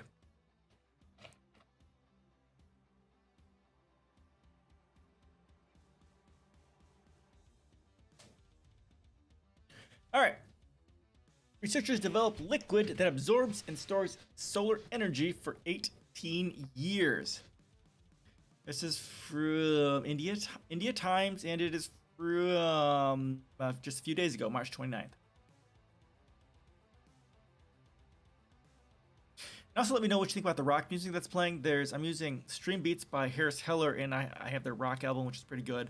Let me know if it's distracting for you while you're listening to it, because I have their lo-fi. There's a whole bunch of lo-fi by them, and then their rock one. I'm a rock person. I'm trying it, and if you don't like it, and if it's distracting, let me know, and I'll remove all the rock stuff. So, yeah. We already know that solar energy is going to be the future after the fossil fuels finally deplete from the planet. Okay, this is hopefully not going to be a fucking thing. It needs to be, fossil fuel industry needs to be done like right now before we get to the point where we deplete the planet. If we deplete the planet from all the fossil fuels, then we're like totally, if we ever got to that point, we'd be totally fucked, because we've burned it all. It'll be in the atmosphere. Greenhouse, game over, man. Game over, man. However, today, solar energy is engulfed with a couple of challenges. The first is that it's only available during the day, and the second is that of the storage of this energy for long-term use.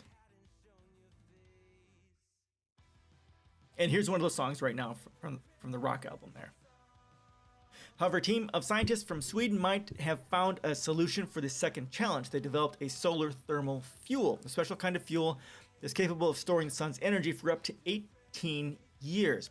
It's been in development for over a year by researchers from the Chalmers University of Technology in Sweden. The device that helps in capturing solar energy is called MOST, which stands for Molecular Solar Thermal Energy Storage System.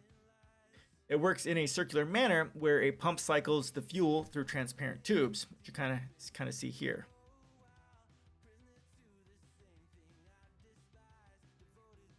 As they come in contact with the sunlight, the bonds between the atoms are rearranged, turning to an energy-rich isomer. The energy from the sun is then captured into these strong chemical bonds. What's surprising is that this energy remains strong even after the liquid cools down to room temperature. Room temperature storage is kind of nice. To use this trapped energy, the liquid flows through a catalyst developed by the research team that creates a reaction warming the liquid by 63 degrees Celsius. This kickstarts the process with the molecule back into its original form and releases the energy in the form of heat. This heat can be used to either heat a building's water heater, dishwasher, or other applications where warm water is needed. It can also be used for industrial applications such as sterilization, distillation, and low temperature heat used for cooking, among other applications. So that is the question. How much energy is released? Can we use this for, industrial scale steam turbines? That's kind of what's really needed for large scale scalable application for energy storage. Same liquid can be pumped back into MOST and reused where it would collect and store solar energy again. Researchers have reused the same fluid over 125 times and haven't seen significant damage to its molecular structure. According to the leader of the research team, Casper Moth-Poulsen, professor at the Department of Chemistry and Chemical Engineering, in the liquid's peak capacity, it is capable of storing 250 watt-hours of energy per 1 kilogram. Nearly twice of what Tesla's Powerwall batteries can do.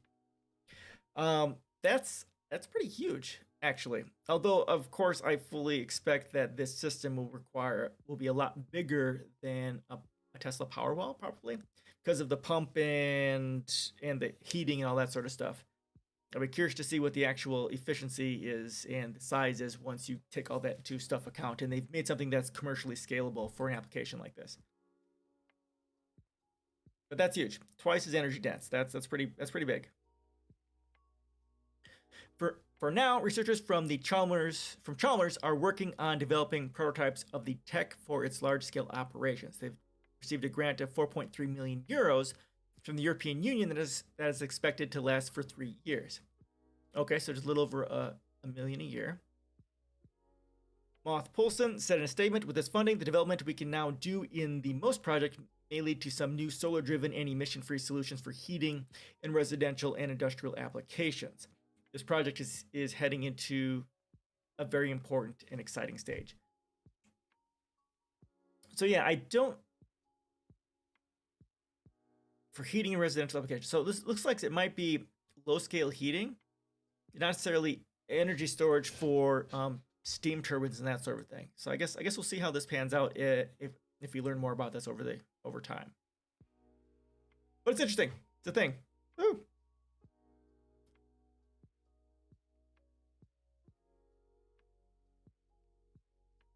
I thought I cleaned all these.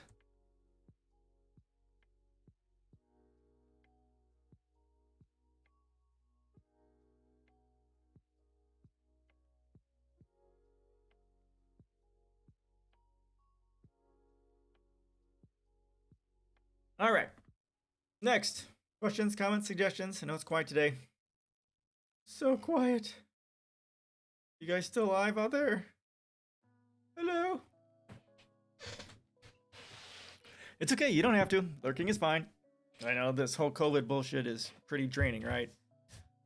Vaccines and new variants and social isolation. It's a bunch of bullshit.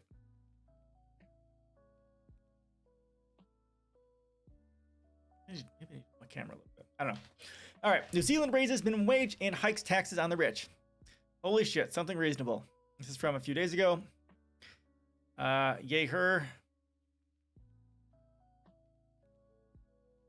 New Zealand will raise its minimum wage to $20 an hour and increase the top tax rate for the country's highest earners to 39%.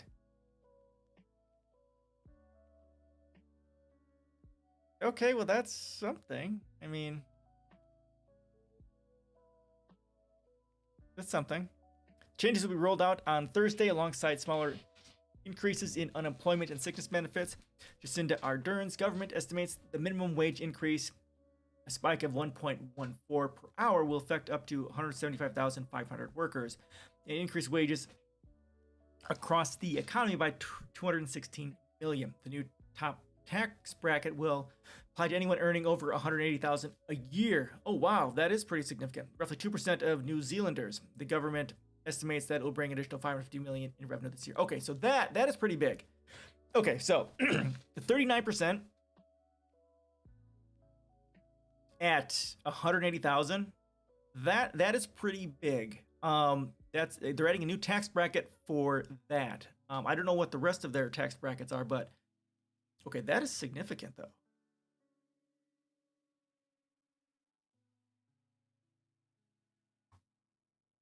I mean, if you look at what I've done, I mean, it's not.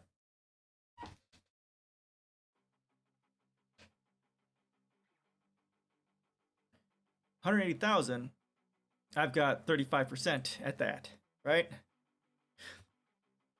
So it's a bit higher than mine at that level, but I expect that's probably the very last part of that tax bracket, right? That's probably their highest tax bracket. So that's significant. If that's huge. That's pretty cool. That's huge. They need to do more of that. Add more tax brackets going higher and higher and higher until they get to 100%. That would be. They're so far ahead of us here in the United States. I mean, so far ahead of us. According to OECD data, New Zealand's previous minimum wage was already among the top 5 highest in the world as of 2019. Okay, so maybe instead of going to the Nordic states, maybe I'm going to go here to New Zealand. What do you think? Throughout the coronavirus pandemic, many of the country's essential workers have been on minimum wage, including airport and border workers, considered the front line in the country's battle against the virus. Aha. Spelling error. Editing. Missing the T. Speaking about the changes, Ardern, the Prime Minister, said they fulfilled a pre-election promise and marked real and long overdue improvements to the support to provide our most vulnerable. There's still much more to do, including building more homes, improving our health system, investing in education, training, and job opportunities, she said. New Zealand is blighted by high child poverty rates and housing costs, particularly in Auckland, where house prices are among the most unaffordable in the world. Oh, sitting at roughly 11 times average income. Okay, so maybe I won't go there then. High childhood poverty rates. So they must have high levels of inequality too, even though they're doing this other stuff. Annoying. A Tuesday report suggests that waiting lists for public housing had hit a new record with more than 22,800 households waiting for a home. The opposition National Party opposed the minimum wage rise, sharply increasing the minimum wage during a period of extreme uncertainty for small businesses is economic vandalism, its workplace relations spokesman Scott Simpson said. Ministry of Business, Innovation, and Employment had advised, why is this not capitalized?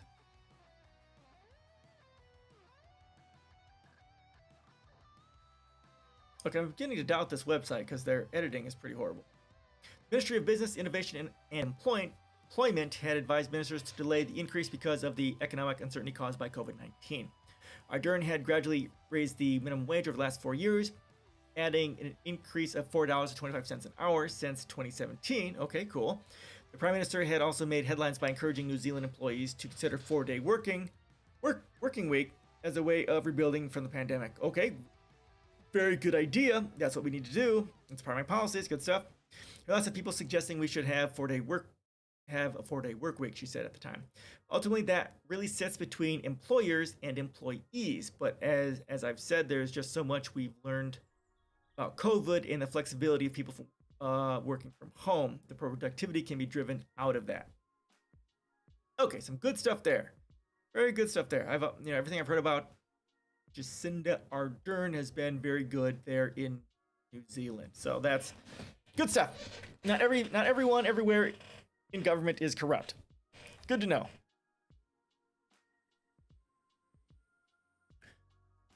All right, let's take a little bit of break here. I'm tearing through this. Let's go ahead and let's watch this. This was a huge thing. This 2014. Okay, this is when this came out. So 7-8 years ago. When I first saw this, I didn't get it, but then I eventually understood what was going on here. This is about Shia LaBeouf. He's an actor, and it's kind of a story, a musical story. And it's 3 minutes and 27 seconds. It's pretty cool. I really enjoy this. Every few years I'll watch this because it's really neat. So Shia LaBeouf by Rob Cantor.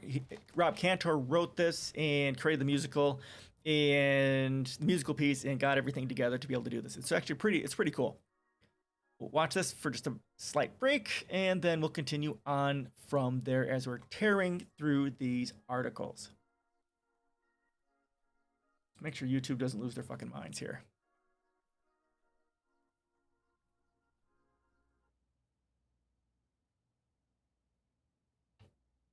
You're walking in the woods.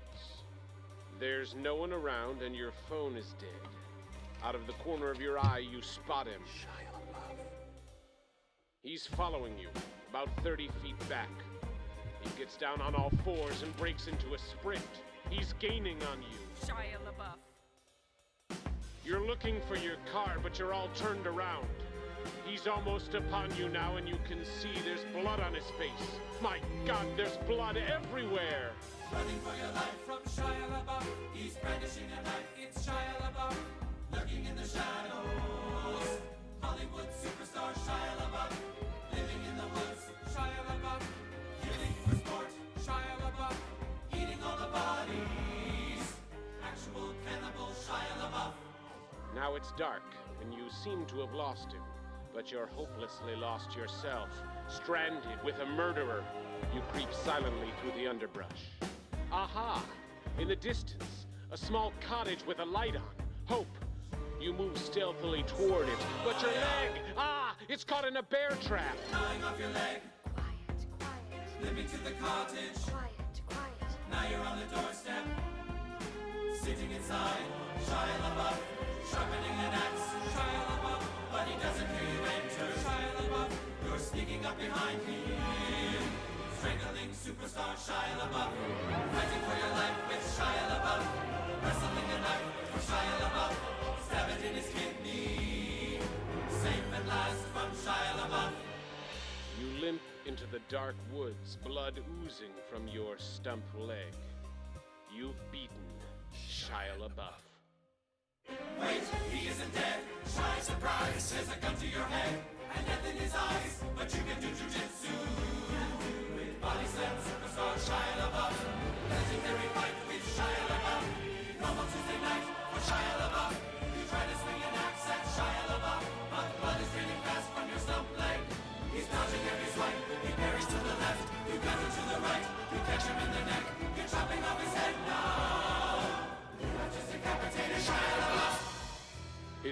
topples to the floor, expressionless.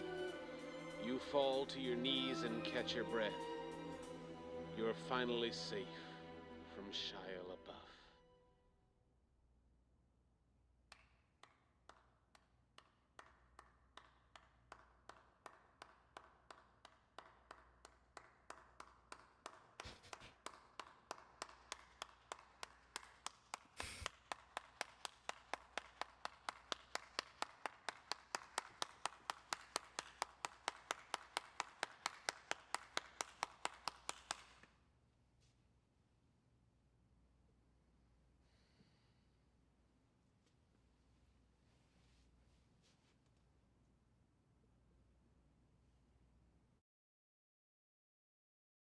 There you go.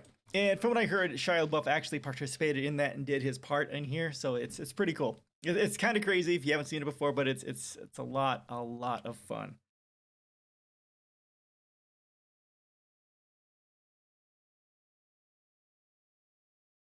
All right, so confused. Yeah, watch it again. Did I share it? I haven't. I'll go ahead and share this. Watch it a few times. You'll get it once you watch it a few times. I was a bit confused when I saw it too the first time. I was like, what the fuck is this? This is so brain damaged. But once you watch it and you see the fun that they're having, and back 2014, Shia LaBeouf was doing those. He did the video that was going through Facebook. That was just him on a green screen going, just do it. Stop, just go do it, right? He was yelling. It was a fairly big hit because he did that, and people took that green screen, and then they did all sorts of amazing things with it, right? So yeah, this is back then. He was pretty active, and this guy did this thing, and it's pretty cool. It's pretty cool.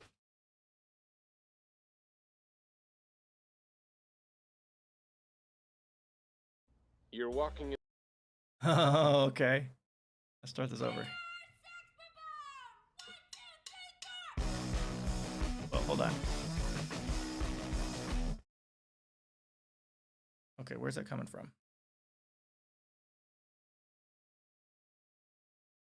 Yeah, it's not up here. It's not my music, because that's under music. That's...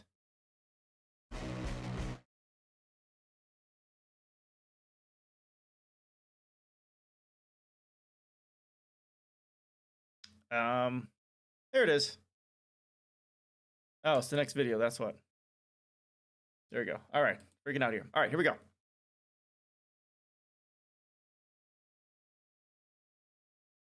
You're walking in the woods. There's no one around, and your phone is dead. Out of the corner of your eye, you spot him.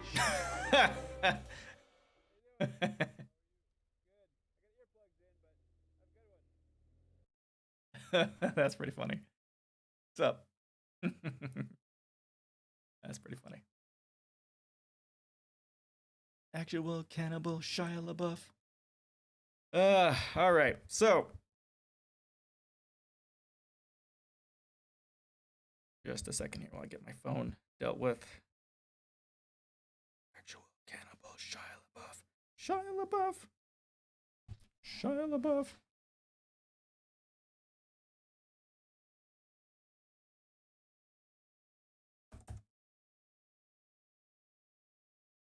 All right, next one. I have not read through this one, so I don't know what it's going to say. So we're all going to be surprised by this. Oh, shit. All right, hold on.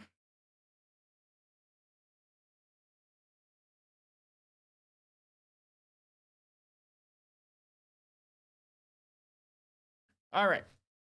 Scientists have demonstrated that the bacterial sludge that forms around microplastics in wastewater treatment plants contains genes that promote antibacterial resistance. So again, more issues by microplastics. The research, which appears in Journal of Hazardous Materials letters, provides further evidence of the harmful effects that microplastics can have on human and environmental health.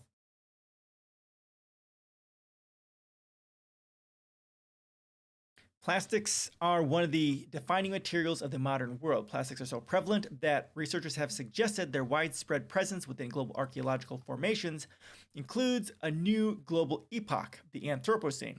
Yes, of course. Well, plastic isn't the creation of the Anthropocene. That starts with the Industrial Revolution and no, that the Anthropocene. Oh my God, the Anthropocene starts with farming, agrarianism. There we go. There is currently much focus on whether or not microplastics, generally understood as smaller than 5 millimeters, pose a significant threat to human environmental health. It's not a question, it does. Some researchers have suggested there is not yet enough evidence to know what health effects microplastics may have. Okay, that might be true. However, they also recognize that the potential for damaging health is significant enough that further research is urgently needed. Yes, exactly. Antibacterial resistance. Although research has typically focused on damage to the ecosystem or human health, one area that has had less focus is the possible relationship between microplastics and antibacterial resistance. Now, this is not something that I had considered would be a thing, that, microplastics, the effect of plastics on bacteria would somehow create a resistance to antibiotics. I don't see the connection there. According to a recent article by Professor Zulkarnain Balak and colleagues in the journal Infection and Drug Resistance, the development and use of antibiotics exploded between the 1930s and 1960s. They have saved countless lives since then, and they are still crucial to contemporary healthcare. However, pathogens have adapted to some of the key antibiotics, developing a resistance that makes antibiotics less effective or not effective at all. Though the development of some degree of antibacterial resistance is inevitable, a number of human influence factors are exacerbating it. According to Professor Balak and colleagues, these include overpopulation, enhanced global migration, increased use of antibiotics in clinics, and animal production. Increased use of antibiotics in clinics and animal production, selection pressure, poor sanitation, wildlife spread, and poor sewage disposal systems. Okay. For the authors of the new study, it is at wastewater treatment plants that microplastics may play a key role in promoting antimicrobial resistance. According to corresponding study author Dr. Mengyan Lee, an associate professor of chemistry and environmental science at the New Jersey Institute of Technology in Newark, a number of recent studies have focused on the negative impacts that millions of tons of microplastic waste a year is having on our freshwater and ocean environments. But until now, the role of microplastics in our towns and cities' wastewater treatment process has largely been unknown. Yeah, and this is something that I'm, even when we're looking at what we're making our roads out of, there's runoff from our roads. I know there's some places that are using like recycled plastic in our roads, and I'm like, no, what the fuck are you doing? Because the water, it's like fiber. It makes you regular. Is that how that works? That's funny. That when they have making the roads out of recycled plastic, I mean, it's a good, great for recycling, right? To recycle it, use it again, and use it, en masse like that. That's useful. But with the water and the rain and the wear, that plastic is going to get into the water. It's going to get into the land, and going to get to the animals. It's not a good idea. I'm really kind of against that sort of a mass using of plastic on anything that would expose it to the weather. Like there's, people who are, trying to do innovative things, taking this plastic, recycling it, and putting it into blocks that are used to build houses. Super cool idea. But if they're exposed to the weather and they get into the water, get to the ground and the animals, that's not a good thing. I'm really not a fan of that. Now, for something like that, like you're building houses with it, if you use that plastic recycled to make these, Lego blocks to build a house, but you had an exterior and an exterior and interior walls that protected it from the elements, okay, all right, that I could get behind that. but protecting it from the environment internally and externally is a big deal for me. To keep people safe. The wastewater treatment plants can be hotspots where various chemicals, antibiotic-resistant bacteria, and pathogens converge. And what our study shows is that microplastics can even serve as their carriers, posing imminent risk to aquatic biota and human health if they bypass the water treatment process. For first study author Dung Ngoc Pham in an NJIT doctoral candidate, most wastewater treatment plants are not designed for the removal of microplastics. Why the fuck not? So they're constantly being released into the receiving environment. Yeah, why the... They should be. That has to change. Our goal was to investigate whether or not microplastics are enriching antibiotic resistant bacteria from activated sludge at municipal wastewater treatment plants, and if so, learn more about the microbial communities involved.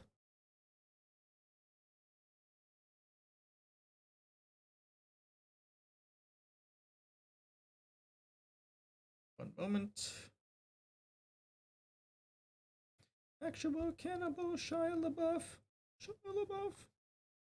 To determine to what extent microplastics might contribute to antimicrobial resistance, the researchers took samples of sludge from 3 domestic wastewater treatment plants in New Jersey.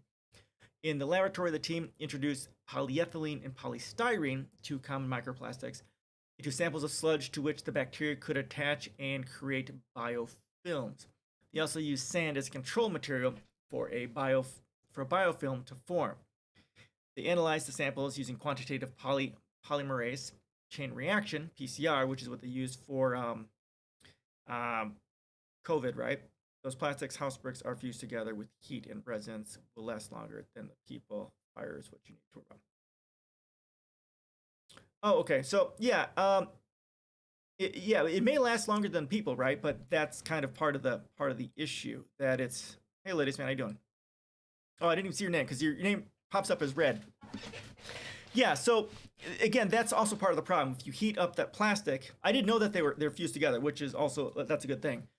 But because you're evil, it's a dark red and the background is blue. So yeah, so heating it up is also not good because it releases the chemicals into the air. Yeah, sure, it'll last a long time, but again, if it's on the outside, that's not good. It needs to be on the inside of the structure to protect, so that any heating that happens doesn't off gas into both the environment, into the housing area as well, right? Yeah, but fire is going to be an issue too because that will melt it. Yeah, exactly. That's another reason why, plastic shouldn't be used for that sort of a thing. Yeah, interesting. They analyzed using polymerase chain reaction and next generation sequencing. This let them observe the growth of bacteria on the microplastics and how genetic makeup of bacteria changed over time. So yeah, there's been studies on this sort of a thing where they've taken bacteria or plankton or something like that, and they put it in a specific environment where they don't have their normal food source, and they have a different food source. Eventually, after several generations, which could make weeks or months of time for these single cellular organisms, that they eventually evolve the ability to eat this other sort of food. Now, there's bacteria out there that will, or some sort of critter that will eat plastic and turn it into something else. So this is just kind of maybe just be a byproduct of the pollution, the plastic pollution, the microplastic pollution in the environment. Increases in 3 resistance genes. The researchers found varying results for the 3 genes associated with antibacterial resistance: SOL1, SOL2, and INTL1, depending on which microplastic they use, polyethylene or polystyrene. The results also depended on which wastewater treatment plant the sample came from. Okay. Across the sample locations, polyethylene biofilms resulted in significant increases of almost 3 resistance genes, though polystyrene biofilms had fewer statistically significant results. This varied a lot by the location of the sample. So the variation by location most likely had to deal with, what their wastewater treatment did to those, to treat the water. The researchers then added the antibiotic sulfamethoxazole, which increased the presence of antibacterial resistant genes by up to 4.5-fold. According to FAM, previously we thought the presence of antibiotics would be necessary to enhance antibiotic resistance genes in these microplastic associated bacteria, but it seems microplastics can naturally allow for the uptake of these resistance genes on their own. The presence of antibiotics does have a significant multiplier effect, however. So that's interesting. 8 types of bacteria were highly enriched on the biofilm of the microplastics. These included Rautelia ornithinolitica and Stenotrophomonas multiphilia, which are linked to respiratory infections in human. The bacteria Novosphagobium pacali was the most common strain, and the researchers believe that it plays a key role in helping form the microplastic biofilm. Furthermore, they believe that the gene INTL1 is important in enabling other genes that promote antibacterial resistance to exchange between bacteria. Oh. As Dr. Lee explains, we might think of microplastics as tiny beads, but they provide an enormous surface area for microbes to reside. When these microplastics enter the wastewater treatment plant or mix with sludge, bacteria like Novosphagobium can accidentally attach to the surface and secrete glue-like extracellular surfaces. As other bacteria attach to the surface and grow, they can even swap DNA with each other. This is how antibiotic resistance genes are being spread among the community. The researchers now hope to investigate if and how bacteria can escape the processing at the wastewater treatment plants. For Dr. Lee, some states are already considering new regulations on the use of microplastics in consumer products, which is what we need to do. This study raises calls for further investigation on microplastic biofilms in our wastewater systems, and the development of effective means for removing microplastics in aquatic environments. Okay, so there we go. That is interesting. I had no idea that was a thing. How do I clean these links? Questions, comments, suggestions? Anything? Actual cannibal Shia LaBeouf.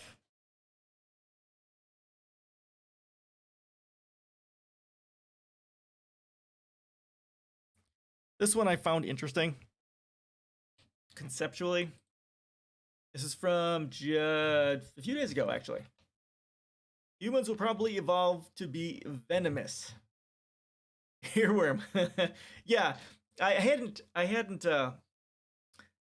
listened to that in years. It popped up. I don't know where it popped up to. I think it popped up on it's either Facebook or YouTube. One of the two was like, I think it was Facebook. It's like, oh, I gotta watch this again. Yeah, actual cannibal Shia LaBeouf.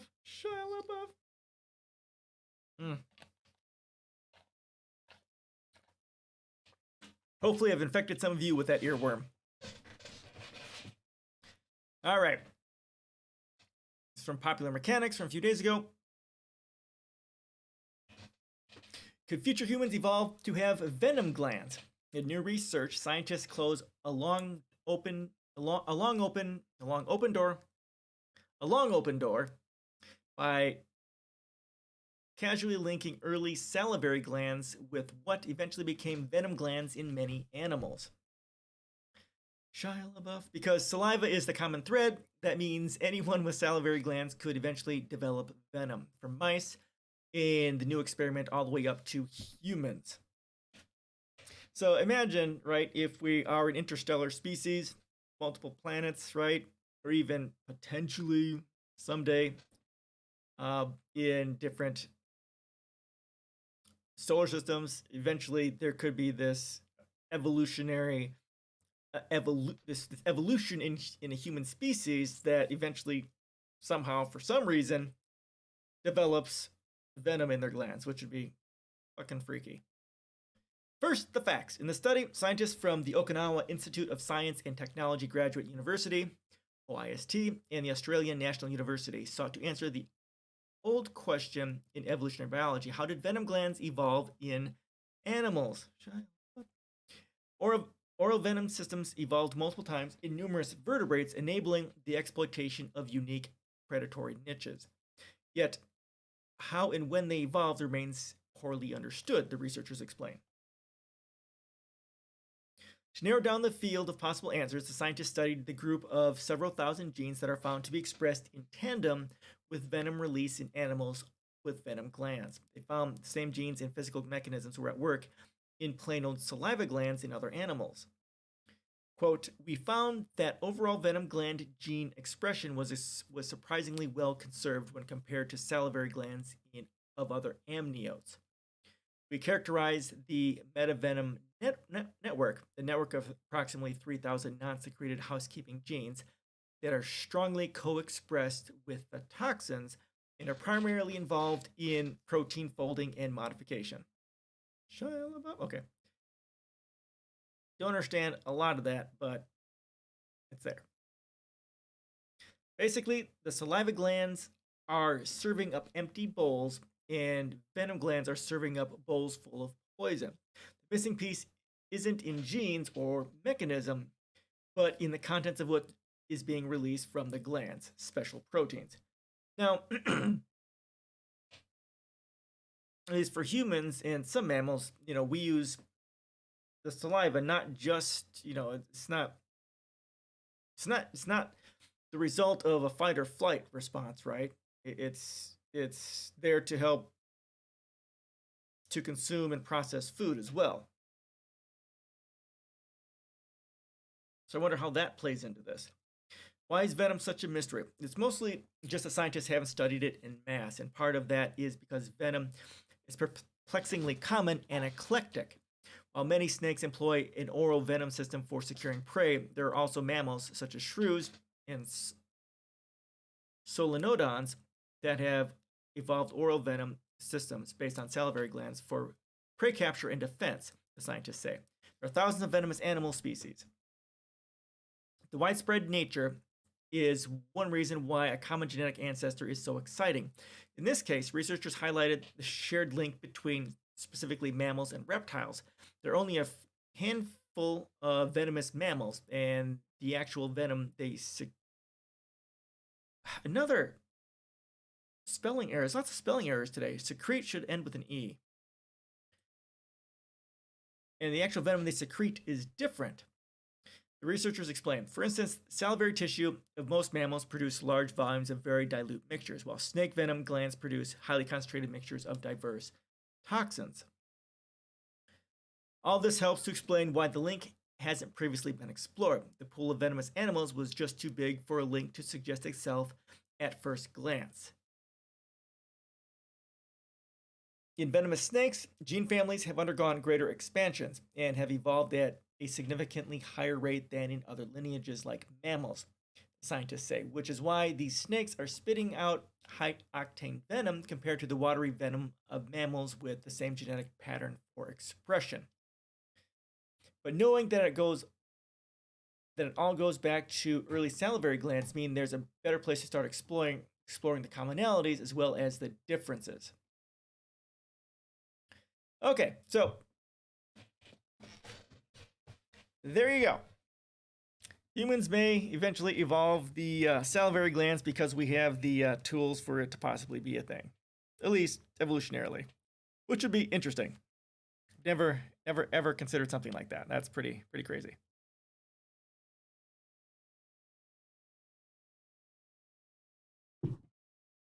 Who wants venom in their mouth? Who wants to, be a venomous species? I think that could be dangerous. All right, next. Actual cannibal Shia LaBeouf. I'm not going to get that out of my brain. I'm not. I'll probably have to watch it a few more times today. I watched this with my daughter several years ago, actually. How long has it been? It's been quite a few years. HB says to give yourself a punch. Does he?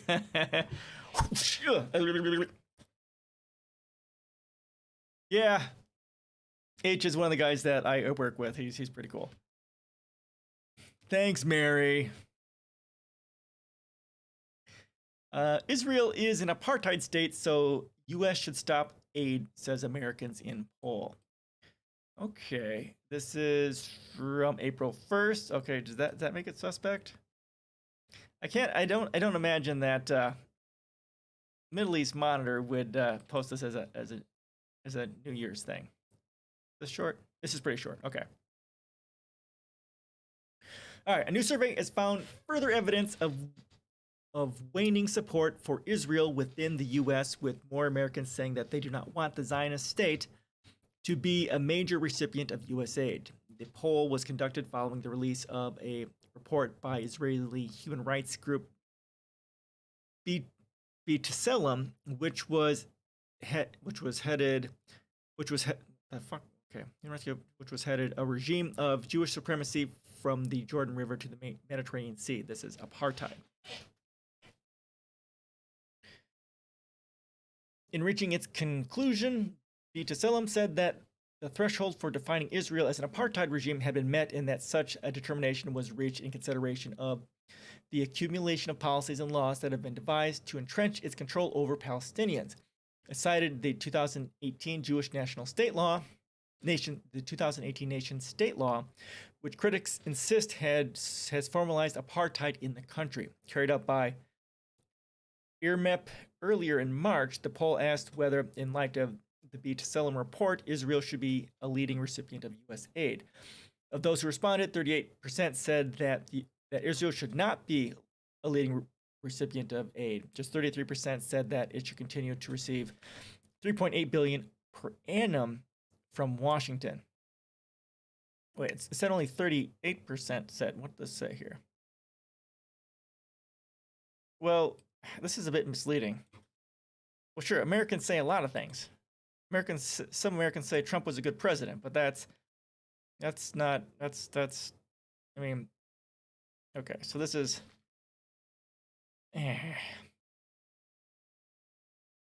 yeah, 33% said they should, 38% said they shouldn't. Where are the other fucking 40% probably said they don't know? The differences are starker when looked at on a regional basis. 43% of the respondents from the Northeast of the U.S., 39.1% from the Midwest, and 36.2% from the West said that such a level of U.S. aid should stop. Okay.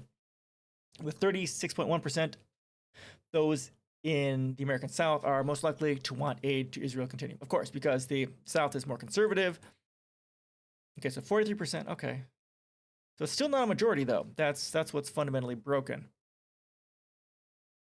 The poll was carried out in advance of the annual Israel Lobby Conference on 17 and 24 April, which this year has the theme, End U.S. Support for Israel Apartheid. IMREP and the Washington Report on Middle East Affairs are co-organizing the event to explore the latest research, innovations, and tactics for countering the Israel lobby's damaging policies in the U.S. and around the globe. IMREP's poll is the latest indication that increasingly American citizens appear to believe that systemic discrimination and apartheid by the settler colonial state should have consequences. Successive U.S. governments, however, continue to think otherwise. Of course, because they're a bunch of right-wing pieces of shit. Okay, well, this wasn't as cool as I was hoping it would be. But, you know, some people understand that Israel's bad and we should stop supporting them. All right. Okay. So we've gotten through all the stuff I had actually planned, but I have a whole bunch of stuff here that I've had sitting here that we haven't gone over yet. So that is good. Questions, comments, suggestions as we go on?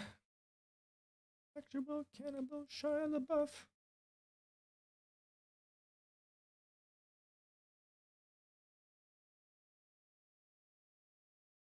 No jujitsu.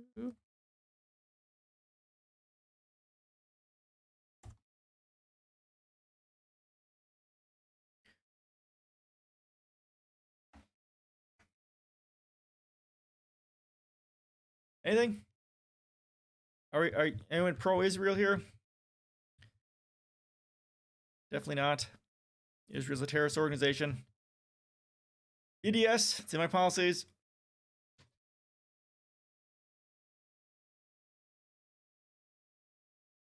Anything? Really quiet today. Big Oil pushed state school officials to stoke fears about Biden climate policy. Of course, because fucking corporations have control over our government and our schools and everything else. Because, you know, why the fuck not? Nothing bad could happen there, right? Just looking, not chatting. Yep, it's all good. You're allowed. It is acceptable. You don't love me anymore, that's fine. Whatever. You do you, boo. Yeah, last week, Tuesday was like that too. It's pretty quiet as well. But it's okay. Oil and gas industry advocates were involved in an unusual effort by 5 top state educational officials to stoke economic fears about President Joe Biden's climate policy, according to internal emails reviewed by Salon. Okay, so we've gone over his fucking climate policy, which, well, last Saturday, I was fucking, was it last week or the week before? I was just livid. I was so just bonkers. You know, you guys know I'm doomer, right? I'm doomer about the climate and the end of the world, and humanity's going, and almost all life on this planet is going to be extinct within 300 years and all that sort of stuff, right? But yeah, there's nothing. Okay, I'm not going to go into it. You guys know. So what they're going to be bitching about, what they should be bitching about, is the stuff that I bitch about, not what they're going to be bitching about. Not that what they're going to be talking about isn't a bad thing, because it is. You know, corporate control of our government, corporate control of our, you know, schools. I mean, that is problematic. But if they're going to bitch about Joe Biden's climate policy, it needs to be something very different. The American Petroleum Institute, the largest trade organization representing the oil and gas industry and its allies, have gone on the offensive against Biden's early executive orders, which included a temporary but indefinite moratorium on new gas and oil leases on federal land, which is a good thing. API has framed the order as a ban, which is misleading at best, since it applies only to new leases. Okay, fair. New drilling permits are still being awarded under existing leases, and the industry is sitting on millions of acres of leased but unused land. Yeah, so it needs to be, exactly, we're talking about why we need to bitch about Biden's shitty climate plan. This is one of the things. It should be as a ban. All those licenses should be ended, and there should be no more anything on federal lands, period. That is what needs to be done. Fuck their contracts, fuck their money. You know, give them grants to shift to sustainable energy and tell them to shut the fuck up. Not that I'm bitter here at all. Internal emails show that the API's allies were involved in crafting a self-described unusual letter signed by 5 Western state school superintendents to Biden, which was later published as an op-ed. The letter raised concerns that the moratorium would cost thousands of jobs and hundreds of millions of dollars in revenue that could impact education funding, relying heavily on misleading data from an API report written before Biden was even elected. So yeah, again, we talk about this, right? How do we deal with climate change? How do you deal with sustainable energy? It's very simple. You stop doing all fossil fuels, and you shift all of that, all those workers and all that infrastructure to sustainable energy. Like you can take, again, coal plants, and you can fit 9 geothermal plants inside one coal plant and get, I'm not sure what the exact number is, maybe 9 times the energy from it, and still not end up polluting. I mean, it's ridiculous. Take all these fossil fuel plants, shift to solar, wind with batteries, and then geothermal, and then those jobs aren't lost, and we have more energy. I mean, it's not complicated at all. I'm not going to go down that road today. I have enough rage for one day. Emails show that the North Dakota Petroleum Council, a former division of API that has grown into a standalone organization, sent data to one of the superintendents and later thanked her for the fantastic op-ed. Conservative, of course. API later promoted the superintendent's talking points on social media, though it did not mention that it supported the Trump administration's cut in oil royalties. Okay, that I don't know what that is.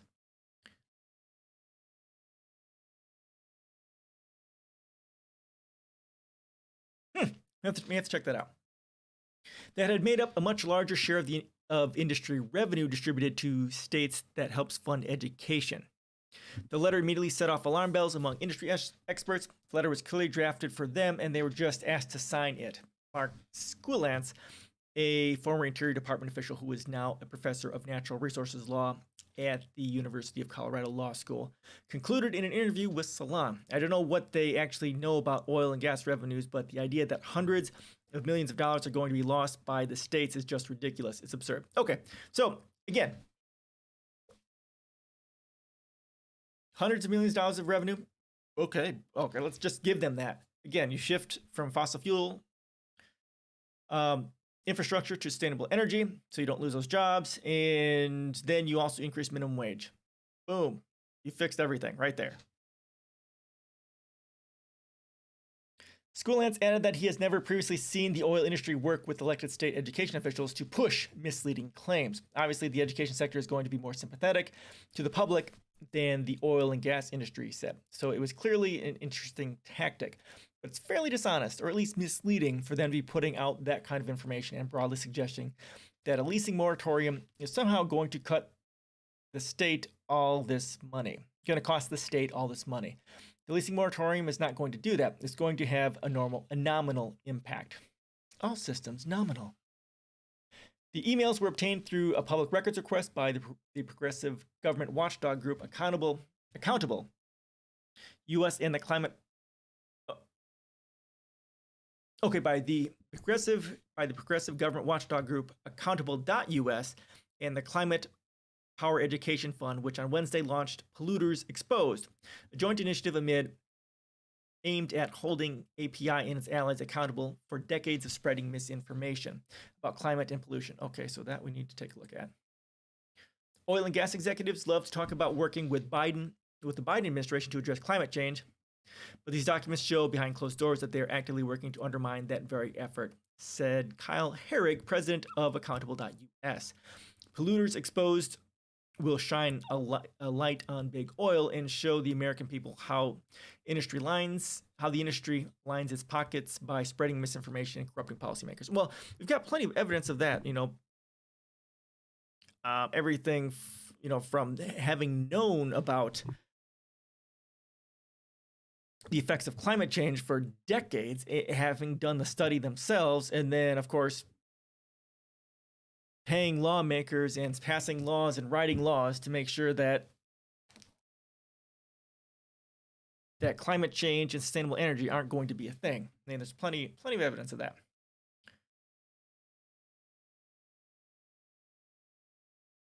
So if these fossil fuel people wanted to actually work on climate change, they would be getting rid of fossil fuels and be shifting to sustainable energy. I mean, this isn't difficult.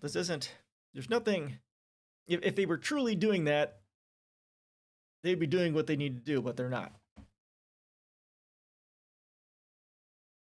The groups accused the oil industry's top advocates of helping orchestrate a scheme to use public schools as a Trojan horse to attack the administration's climate policy. They have zero shame. API and their allies should stop using our teachers and schools to halt progress on climate action. Our children will pay the price for these lies, Lori Lodes, executive director of Climate Power Action Fund, said in a statement. The days of American Petroleum Institute and its allies lying with impunity are over. Americans deserve the truth, and we are going to give it to them. An API spokesperson denied any involvement with the letter. These individuals are entitled to their own opinion and highlight many valid points about the real serious impact of long-term federal leasing and the impact a long-term federal leasing and development ban would have on education in their communities. Their concerns about school funding should be taken seriously, the spokesperson said in a statement to Salon, adding that the New Mexico government, Michelle Lujan Grisham, a Democrat, and the state's two Democratic senators, Martin Heinrich and Ben Ray Lujan, have expressed similar concerns, though they had largely expressed concerns that energy firms would move to states with more private land available, like Texas. Well, then perhaps they could start shifting the funding for the schools away from local tax dollars. Maybe you could do that, and then boom, problem solved. Or, yeah, just do that. Just do that. Our industry believes it's important all the facts and potential effects be considered when crafting policy, the spokesperson added. The NDPC is not a part of the API, but they, the superintendents, and others are free to cite the publicly posted information on our website. API has vowed to deliver solutions that reduce the risk of climate change, go fuck yourself, and even plans to endorse a carbon pricing plan to help meet the Paris Climate Accord's targets, even though it fiercely opposed such legislation for the past decade, according to a draft statement obtained by the Wall Street Journal. Yeah, so again, we've bitched about that here, right? The Paris Climate Accord is fucking garbage. It's toothless and has zero enforcement. Sure, signing a piece of paper is nice, but it's very in line with Democrats and their platitudes and, hey, see, we did this, blah blah. But actually doing nothing, that's what the Paris Climate Accord is. There's almost no countries that have even come close to it. If the fossil fuel industry actually cared about the climate, they wouldn't be the fossil fuel industry. They would be the sustainable energy industry, right? And these, what is it? Blah, blah, blah, blah. Carbon pricing is garbage. It's absolute garbage. So, of course, they endorse this because this is one of the least worst forms that, of attempting to regulate pollution and that sort of a thing. They can get away with doing a crap load of stuff with carbon pricing. Whereas if they taxed pollution, if they taxed, if they just randomly got rid of the subsidies for fossil fuels, right, they would lose even more than anything they would ever lose just by carbon pricing. I mean, carbon pricing doesn't do much of anything.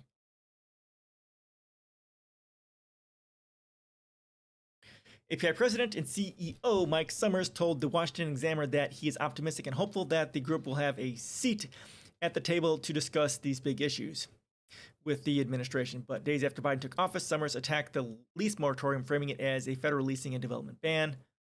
Wow, you freaking Exxon hater. Who gives us freedom, damn liberals? Right? Hello? Freedom! Oh my God.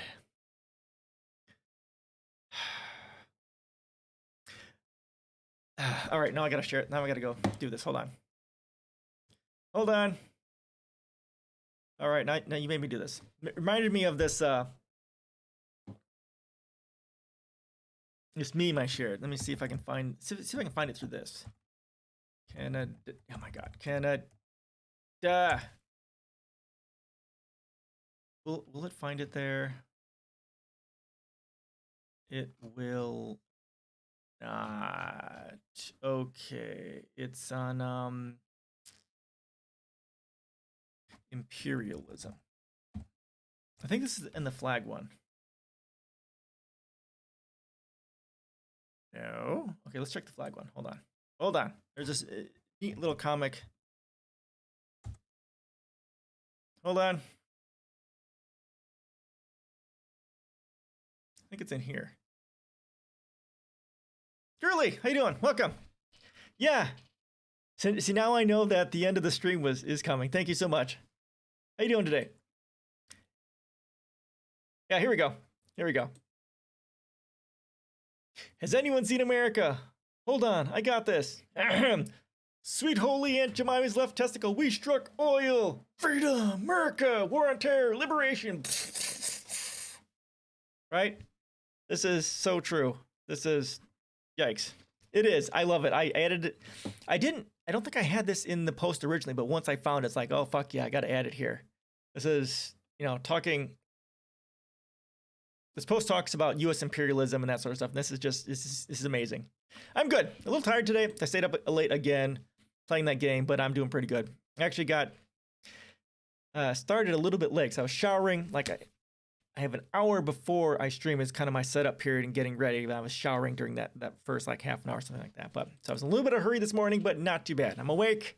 I'm here. You're here. Yay! Welcome. But yeah, I'm good. Capitol attack today? Which capital? U.S.? Really? Whose capital? What are you talking about, man? Really? It's not today. No, really? Linker didn't happen. I've heard nothing about that. What? Why would they be attacking the capital today? You're gonna rickroll me, aren't you?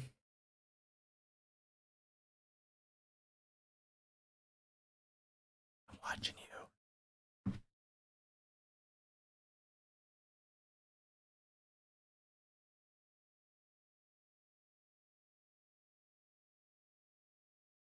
Oh, it's AP. Okay, all right.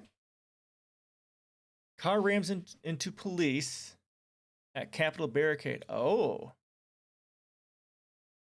Well, that's kind of ridiculous. Okay, that's not... Okay, attack. All right, all right. Okay, so... All right, we'll get to that in just a moment. Let's finish this article here, and then we'll move over to that. That's interesting to read. I had no idea that was a thing. Thanks for sharing that. We'll get to that in just a moment. Even though the order did not apply to existing operations, and Biden has repeatedly made a point of vowing not to ban drilling, because this is why you're a fucking asshat.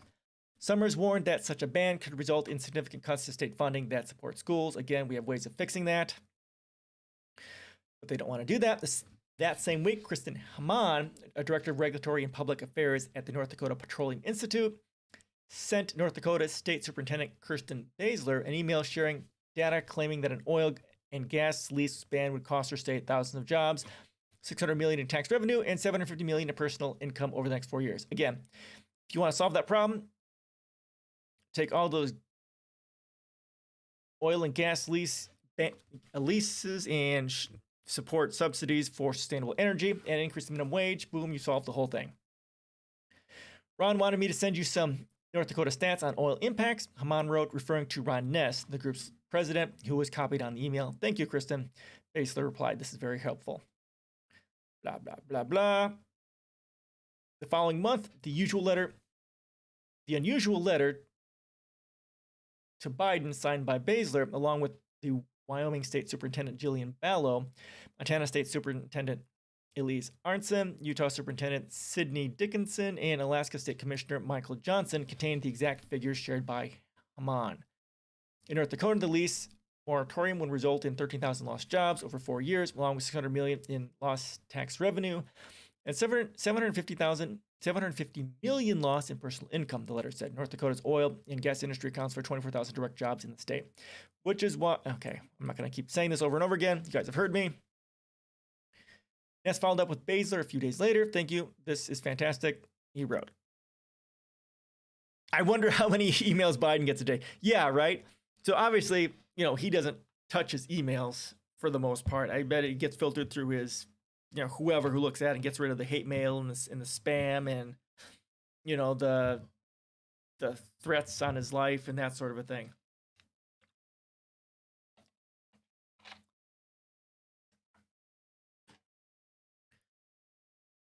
Okay, so here we've got, whoa.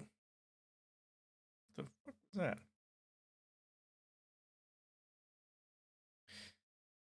Okay.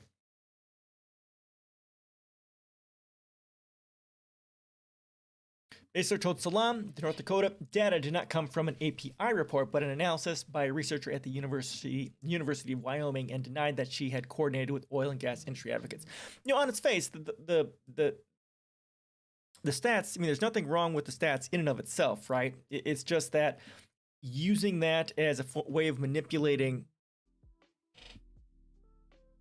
people to supporting this or to be afraid, right? It's disingenuous when the actual responses, the actual way to solve this problem is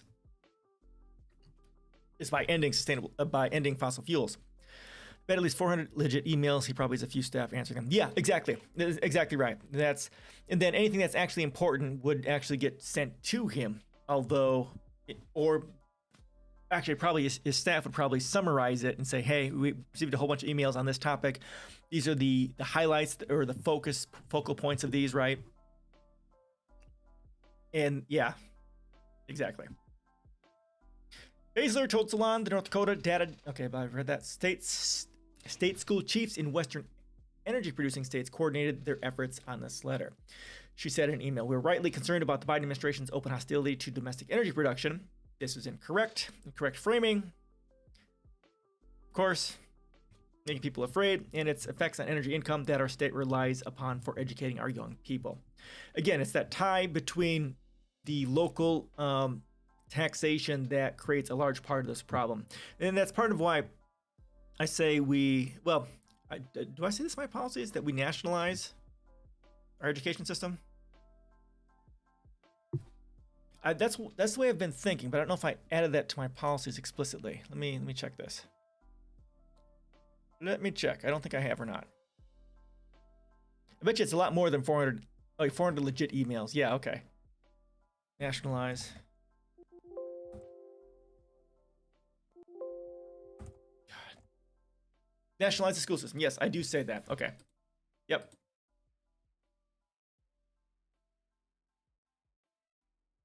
So yeah, if you nationalize the school system, all this goes away. The president's approach to our state's resources is not only reflected in his executive orders affecting energy, but also his action to stop Keystone XL pipeline project, which, as envisioned, would carry oil production from Alberta and western North Dakota to refineries in the east and south.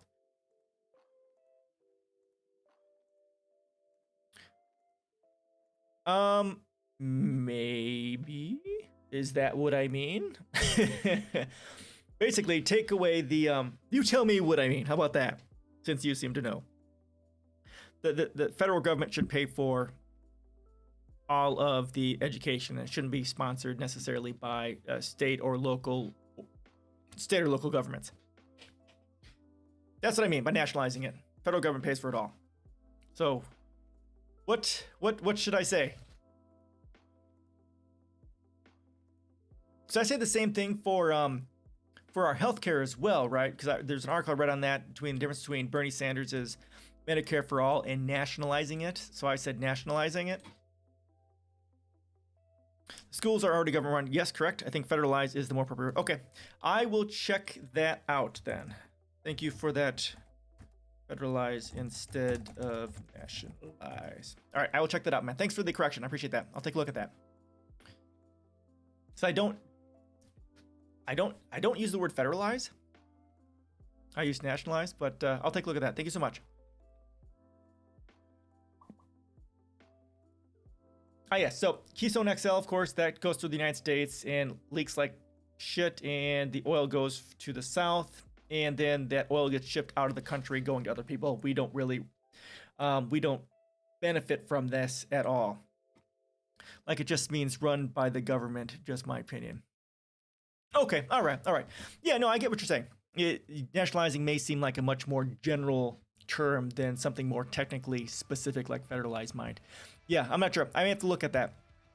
But it's a good question to tidy up my terminology. So yeah, again, Keystone doesn't benefit us at all. All that oil goes elsewhere. We don't get to keep any of it. Baszler cited reports predicting that the moratorium is widely viewed as a precursor to a more permanent ban, and it should be, and disputed that Biden's order would not affect existing operations. Representatives for Barlow, the letter's lead signatory, and Johnson also denied that they had coordinated with representatives of the oil and gas industry. Arnson, Dickinson, and Haman did not respond to questions from Salon. Of course not, you bunch of fuckerheads. Coordinate? No. Linda Finnerty, a spokesperson for Barlow, said in a statement to Salon. We maintain relationships with industries of all types and routinely ask for information, clarification, and data, i.e. coordination. Finnerty pointed to a letter from Wyoming Governor Mark Gordon to the Interior Department disputing that the order did not affect existing operations. Gordon argued in his letter that the order had resulted in a slowdown of permitting for existing leases despite denials from the department. Moratorium is a misnomer, Finnerty insisted. But Hannah Wiseman, a law professor and faculty fellow at Penn State's College of Earth and Mineral Sciences, said the superintendent's data was based on revenue that was unaffected by the moratorium. The superintendents are using the royalty numbers from oil and gas wells on lands that are already leased and producing and translating those numbers into job losses. Oh yeah, so that's, yeah, of course. Again, misleading numbers. Get people afraid. But the moratorium on new leases does not order existing production to shut down. The royalties that states are already receiving to funds and other essential programs are not affected. The letter falsely described Biden's temporary halt on new leases as action taken to ban oil and gas leases.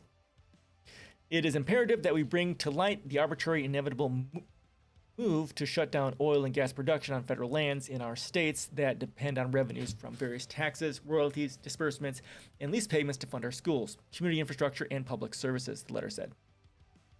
Yeah, again, having the federal government take a much larger role in this would solve this problem. You know, again, we're getting rid of the tax subsidies for fossil fuels, increasing the taxes on fossil fuels, and giving them grants to shut down and to shift to sustainable energy, increasing the minimum wage. And all right, man, have a great weekend. See you, Mayor. Is that who this says? Again, yours is red as well. Damn it. Have a great weekend, Mary. See you later. Thanks for stopping by. Really appreciate it. The superintendent repeatedly cited data from the API study echoing its claims that a ban would cost 13,000 jobs in Wyoming, 3,000 jobs, and $30 million in revenue in Montana, 11,000 jobs and $72 million in revenue in Utah, 3,500 jobs and $24 million in Alaska. Industry experts said the data was highly misleading, of course, because they're a bunch of corrupt pieces of shit. Don't care about anything but their profits. Again, if this music that you're hearing right now, it's one of the songs from the rock album. If this is distracting for you, let me know, and then I'll take off the rock and then just keep the lo-fi, which I normally use. The costs mentioned in the letter or in some other studies assume not just a pause on new leases, but rather a long-term cessation in oil and gas operations. Brad Handler, a former Wall Street analyst covering oil field services and drilling, who now serves as a senior fellow at the Payne Institute for Public Policy, said in an email, "What the Biden administration has implemented is a temporary, albeit an undefined duration, pause on issuing new leases on public federal lands," he continued. The Department of Interior has been directed to conduct a review of leasing and management policies. The executive action makes clear that permitting an extraction operation can continue on existing leases. Thus, broadly, there is almost no impact on employment or state revenues in the near to mid-term as a result of this action. You can't hear it? Okay, well, that's good to know. It's like I had it at 4, now it's at 4.5. Can you hear anything now? Can you hear me now? Can you hear the music now?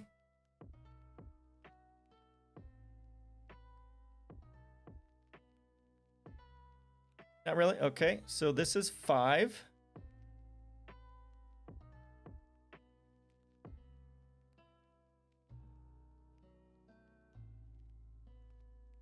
Five good? More? I've been living a lie. Now it's faint? Okay, wow. So let's take it up. I think that's 6. So I've been tormenting myself with the music. Now it's good? Oh, fuck me. Okay, so 1, 2, 3, 4, 5. Okay, all right. So I've been living a lie. Thank you for telling me. This is lo-fi. I guess we'll worry about that later. So if you hear a song that ends up being distracting, let me know. Then we'll go from there.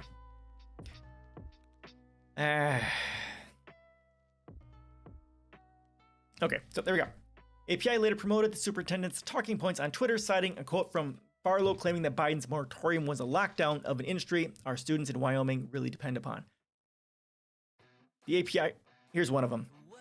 The API report, which was compiled last September, was based on a hypothetical federal leasing and development ban, but Biden's executive order does nothing even close to that. It pauses new leases while requiring nearly a third of federal lands to be conserved over the next decade. Now I need to turn this down more. Super loud in my ears. In fact, Reuters noted that the order only affects leasing activities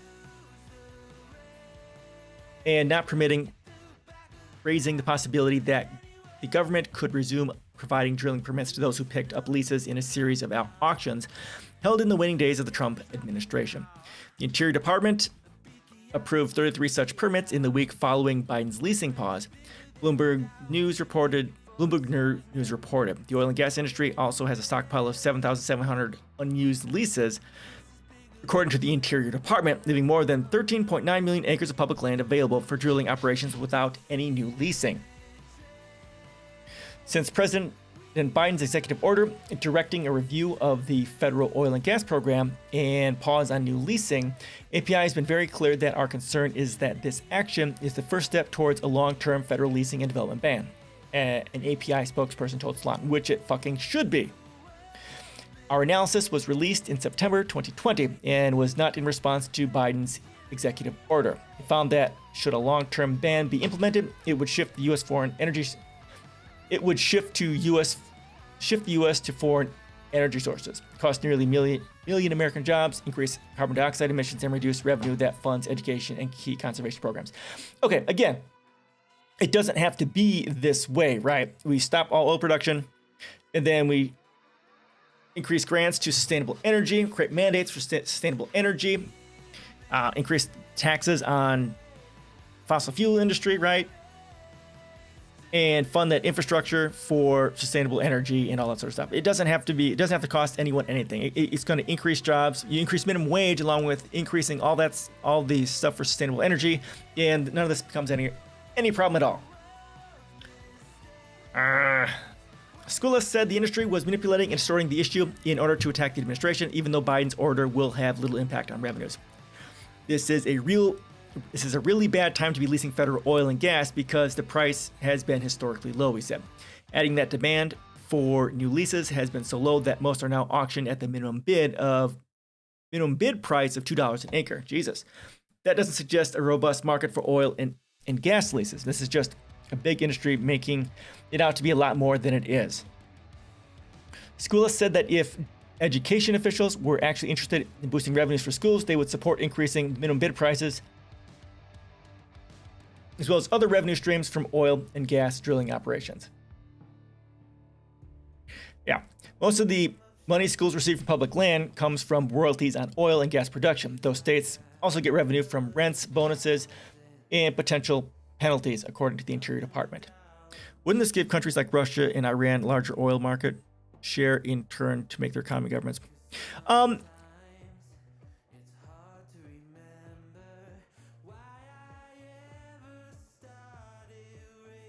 this give countries like Russia and Iran larger oil?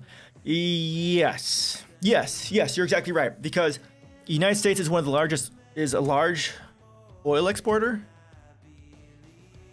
right? Are we one of the largest oil exporters? We're number 2 in oil exportation. Yeah, you're exactly right. So, well, that's right now. If we didn't add any more leases for that, this is just on federal land, though, right? So this isn't the entire production of oil in the United States.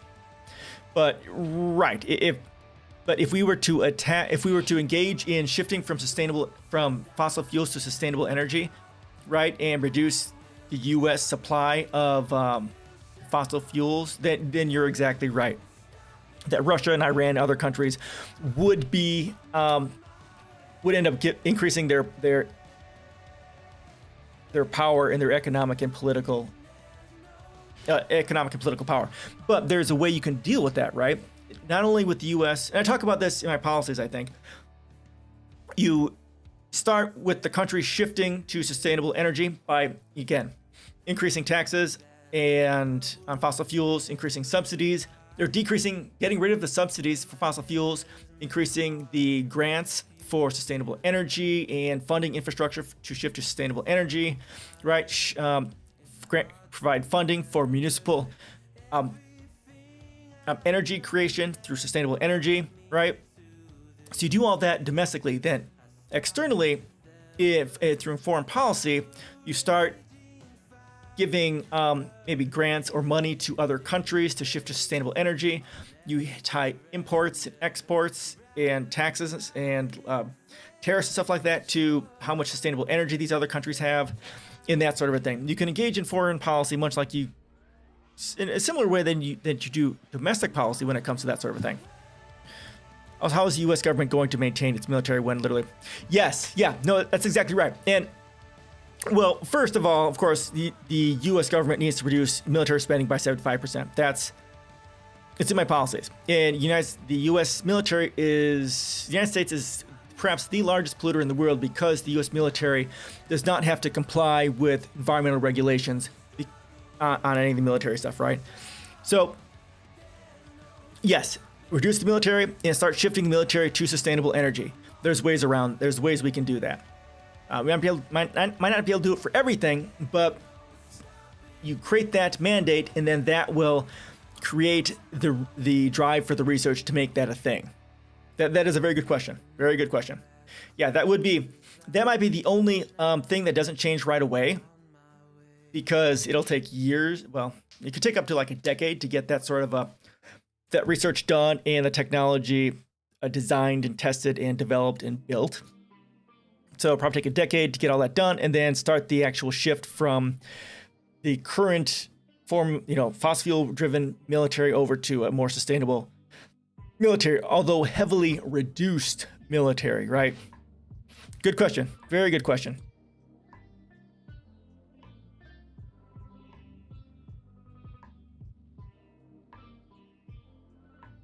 All right, are we almost done here? Oh crap, almost done.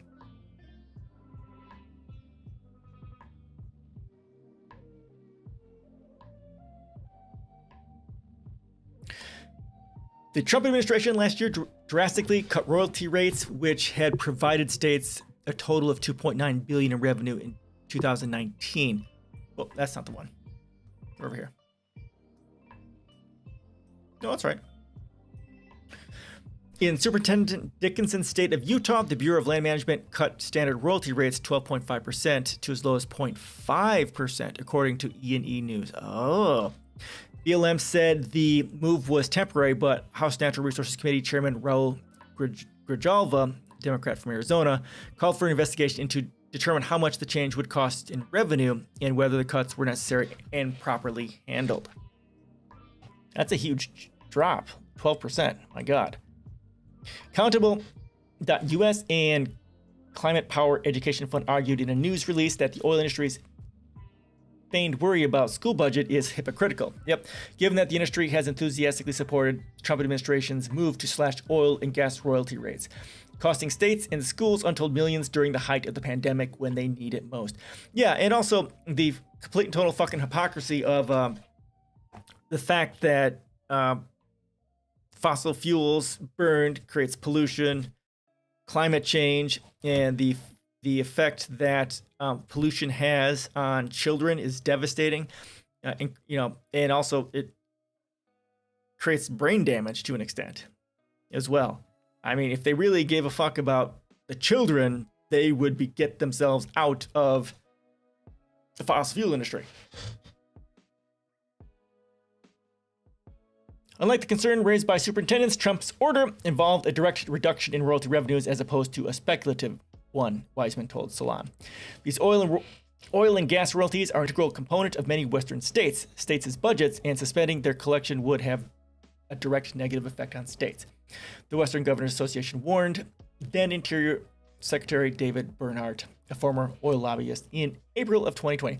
So again, if they want to get out from under the thumb of them, then the states need to start funding the infrastructure for sustainable energy. It's a long-term investment. This is a ludicrous outcome that provides an extremely generous subsidy into the oil and gas industry while robbing taxpayers and states of valuable revenue, Grijalva argued in his own letter to Bernhardt. The Government Accountability Office concluded last October that BLM had botched the royalty cut, failed to determine whether the policy, which cost taxpayers around $4.5 million at the time, was actually necessary, and said that it may have resulted in cuts for oil wells that did not need it. Despite data showing the overwhelming share of revenue coming from oil and gas operations is from royalties, Finnerty, the Wyoming superintendent's spokesperson, argued that royalties are only part of the revenue realized from oil and gas. Leases, bonuses, and other forms of indirect revenue are also in play, she said. The overall economic impact of oil and gas activity is very significant, which is why that needs to change. Grant Robinson, a spokesperson for Johnson, acknowledged in an email that bonuses from lease sales generate less revenue for the state than royalties, but noted that Trump's policy was a temporary one, as is Biden's new policy. So why weren't they screaming during the Republican president? Baszler denied that Trump's policy posed a greater threat than Biden's, but acknowledged that most of the state's oil and gas revenues come from royalties.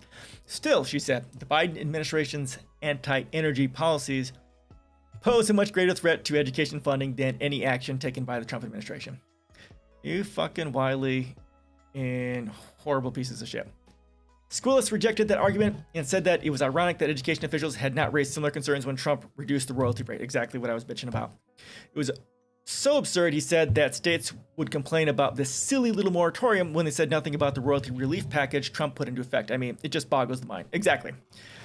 So more hypocrisy from the fucking fossil fuel industry, because, you know, fuck them. All right, my people.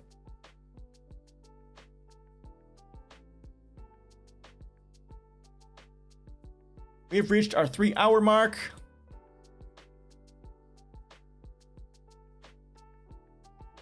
So thank you so much, everyone, for showing up. I really appreciate you gifting me with your time. I do appreciate that. So if you have any last minute comments before we call this a day, please feel free to throw it in here. Oh, actually, didn't you have something? Hold on, you had this. Let's look at this real quick. Okay, car rams into police at Capitol barricade, officer killed 22 minutes ago. Oh, this just happened. Capitol police officer was killed Friday. Oh, it's today. After a man rammed a car into 2 officers at a barricade outside the U.S. Capitol and then emerged wielding a knife, law enforcement. Super preliminary? Okay. The suspect died at a hospital, officials said. Both officers were hospitalized and one of them succumbed to his injuries. Capitol Police Acting Chief Yogananda Pittman told reporters. Pittman did not identify the slain officer or suspect. Authorities said that there was no longer an ongoing threat and that the attack did not appear to be related to terrorism. There's also no immediate connection apparent between Friday's crash and the January 6th riot. The crash and shooting happened at a security checkpoint near the Capitol as Congress is on recess. It comes as the Washington region remains on edge nearly 3 months after the mob of armed insurrectionists stormed the Capitol as Congress is voting to certify Joe Biden's presidential win. 5 people died in the January 6th riot, including the Capitol Police officer Brian Sicknick, who was among a badly outnumbered force trying to fight off insurrectionists who supported former President Donald Trump's bid to overturn the election.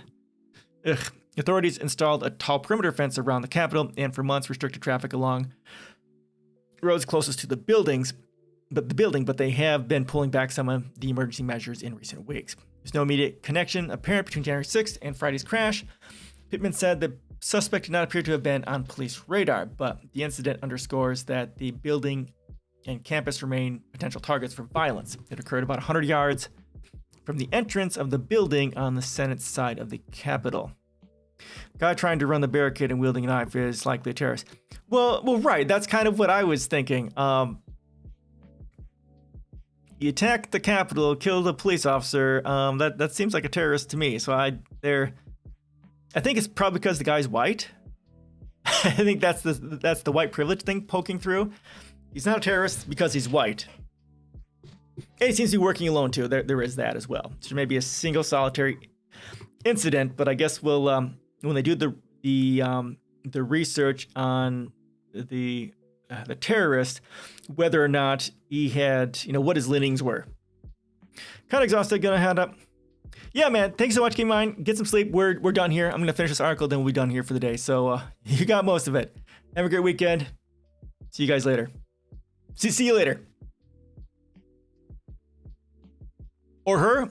Oh, wasn't it a man? It says a man. It does say a man. It is a man.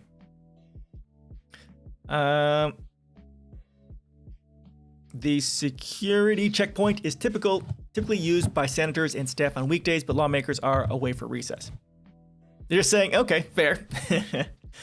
The security checkpoint is typically used by senators. Okay, blah, blah. The officials initially said the suspect was being taken to the hospital in critical condition. One of the officers who was injured was taken by police car to the hospital. The other was being transported by emergency medical crews, the official said. U.S. Capitol Complex was placed on lockdown after the shooting, and staff were told they could not enter or exit the buildings. Video showed National Guard troops mobilizing near the area of the crash. Video posted online showed a dark-colored sedan crashed against a vehicle barrier, and police K9 inspecting the vehicle. Law enforcement and paramedics could be seen caring for at least one unidentified individual.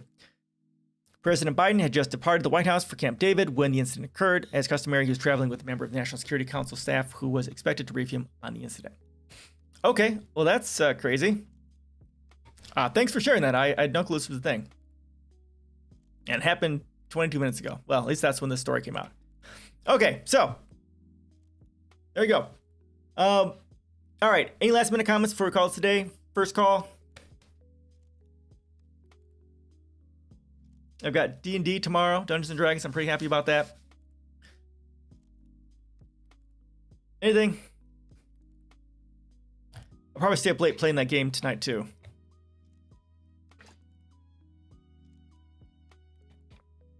Nope. Okay. All right. He has spoken. All right, everyone. Thank you so much for your time. Have a great week. And yeah, Girly Bear, thank you so much. Thank you so much. I'm glad you got here with about 20 minutes to go. That's awesome. Have a great week, everyone. And we'll see you again on Tuesday at about 5 p.m. Central Standard Time. If not, stay COVID free. See you guys later. Bye.